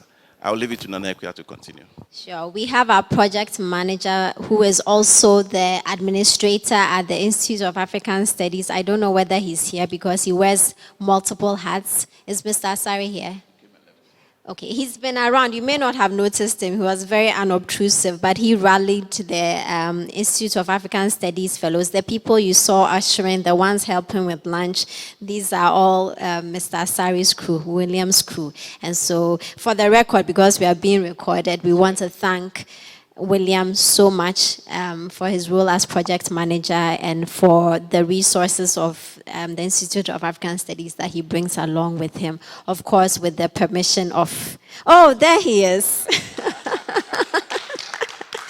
Yes, he's been online. I forgot that. He goes online. So, William, Mr. Asari, we want to thank you so much for all the efforts that you have made and all the resources that you have made available from Institute of African Studies, and with the support and the permission, of course, of the director, Professor Ntewisu. Thank you so much. Mm-hmm. Then Esther has gotten her accolades. You know that she's a research officer extraordinaire. Actually, research officer limits her. She's many things, but that's the title we give her. I want to also acknowledge and thank Nana Safo. You don't see him. He's very quiet, but he's very quietly efficient is what I'd like to say. Nana Safo just picks up everything else that needs to be done.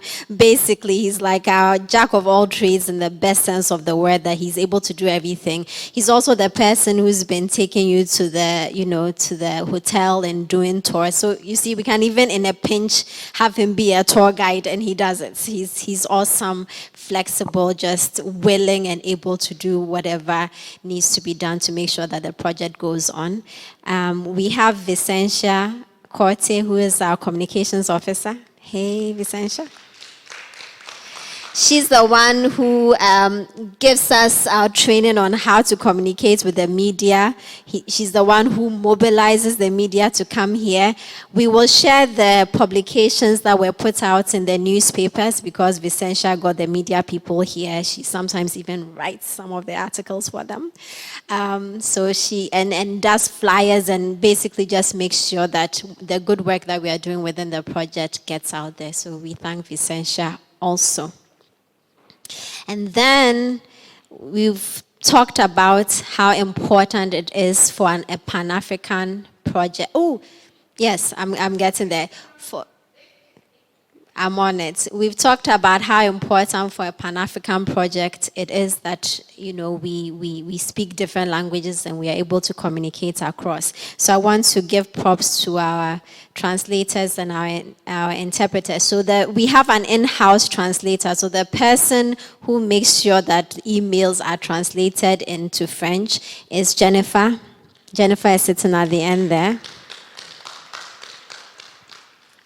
And then the interpreters who are always on standby when we have to do Zoom meetings, and certainly today, they are led by Pamela. I can't say I know all of their names, but maybe Pamela can come out and unless Pamela is the one actually interpreting now. So Pamela, please can you interpret for everybody that I said thank you to you and your team?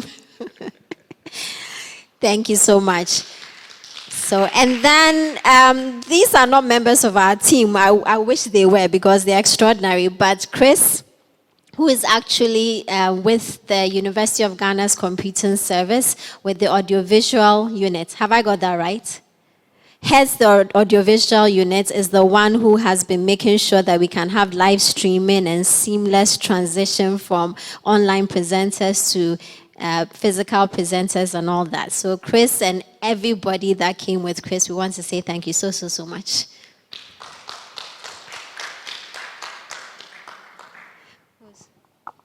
Oh, right, and Opuni, right? Is that who you are saying? Okay, yes, Opuni Frimpong is also our, at IAS, the ICT person. Right? Okay, there he is. I was wondering where he was. That's Opuni Frimpong, who, whenever we have meetings, he's the one who hosts, makes sure that the translators are hooked up, that our system is working and everything. IAS is just full of awesome people. Basically, I think that's the message. Have I forgotten anybody? I hope not. Right. Oh, and the rapporteurs. Oh, we've been here all this time, but the rapporteurs who are with an outfit, right? They've been sitting there quietly listening and writing, I hope, what will be great reports that we look forward to seeing. So thank you all very, very much. Okay. And where's the driver? Huh? Oh, the caterers. Yes, that's also for University of Ghana. Yes, it's tasty treats, and they've actually, I think they are always good, but they've stepped up for you because this is really good food that I've been eating. I think they knew that you were international visitors and they wanted to present the best of Ghanaian food because they've done a great job.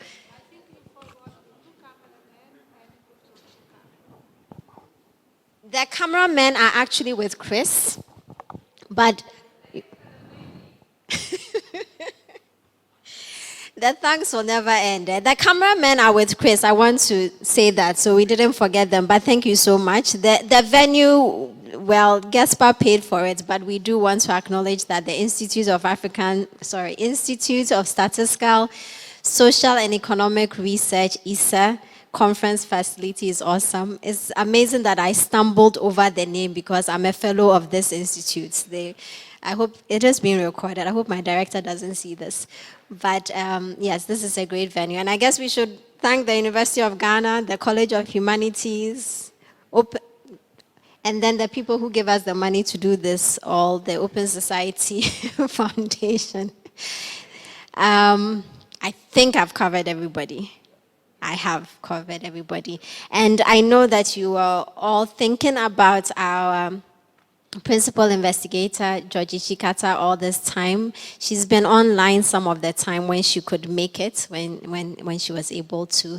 And we are conveying all your greetings and good wishes to her. So we are really hoping that there will be year 2 and year 3 so that we'll have more physical meetings and then you can see Georgie in person. But we will definitely let her have your good wishes.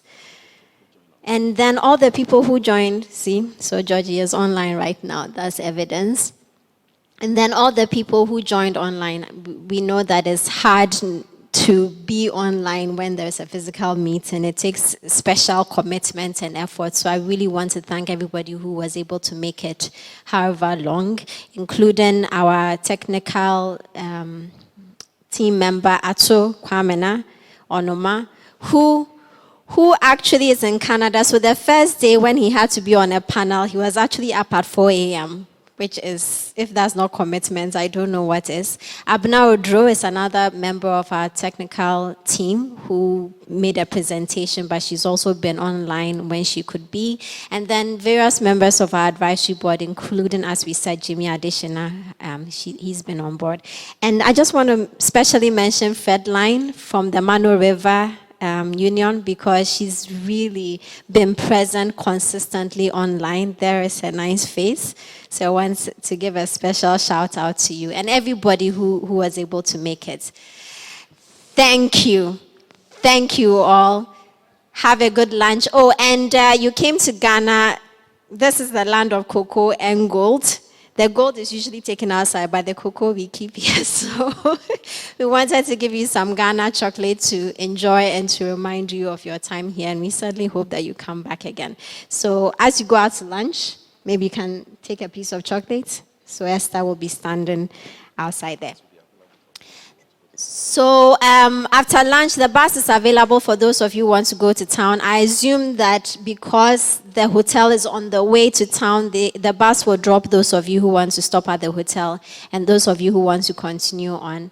If you may already have looked online and know where you want to go, but if you have some questions about where you can get things, I'm an expert on like fashion and accessories and stuff like that, so hit me up. I don't know what he can offer you, but Political wise. Political places to visit, like in Nkrumah's mausoleum and stuff, so he's the person for that. So yeah, let's enjoy lunch. Thank you. Bye.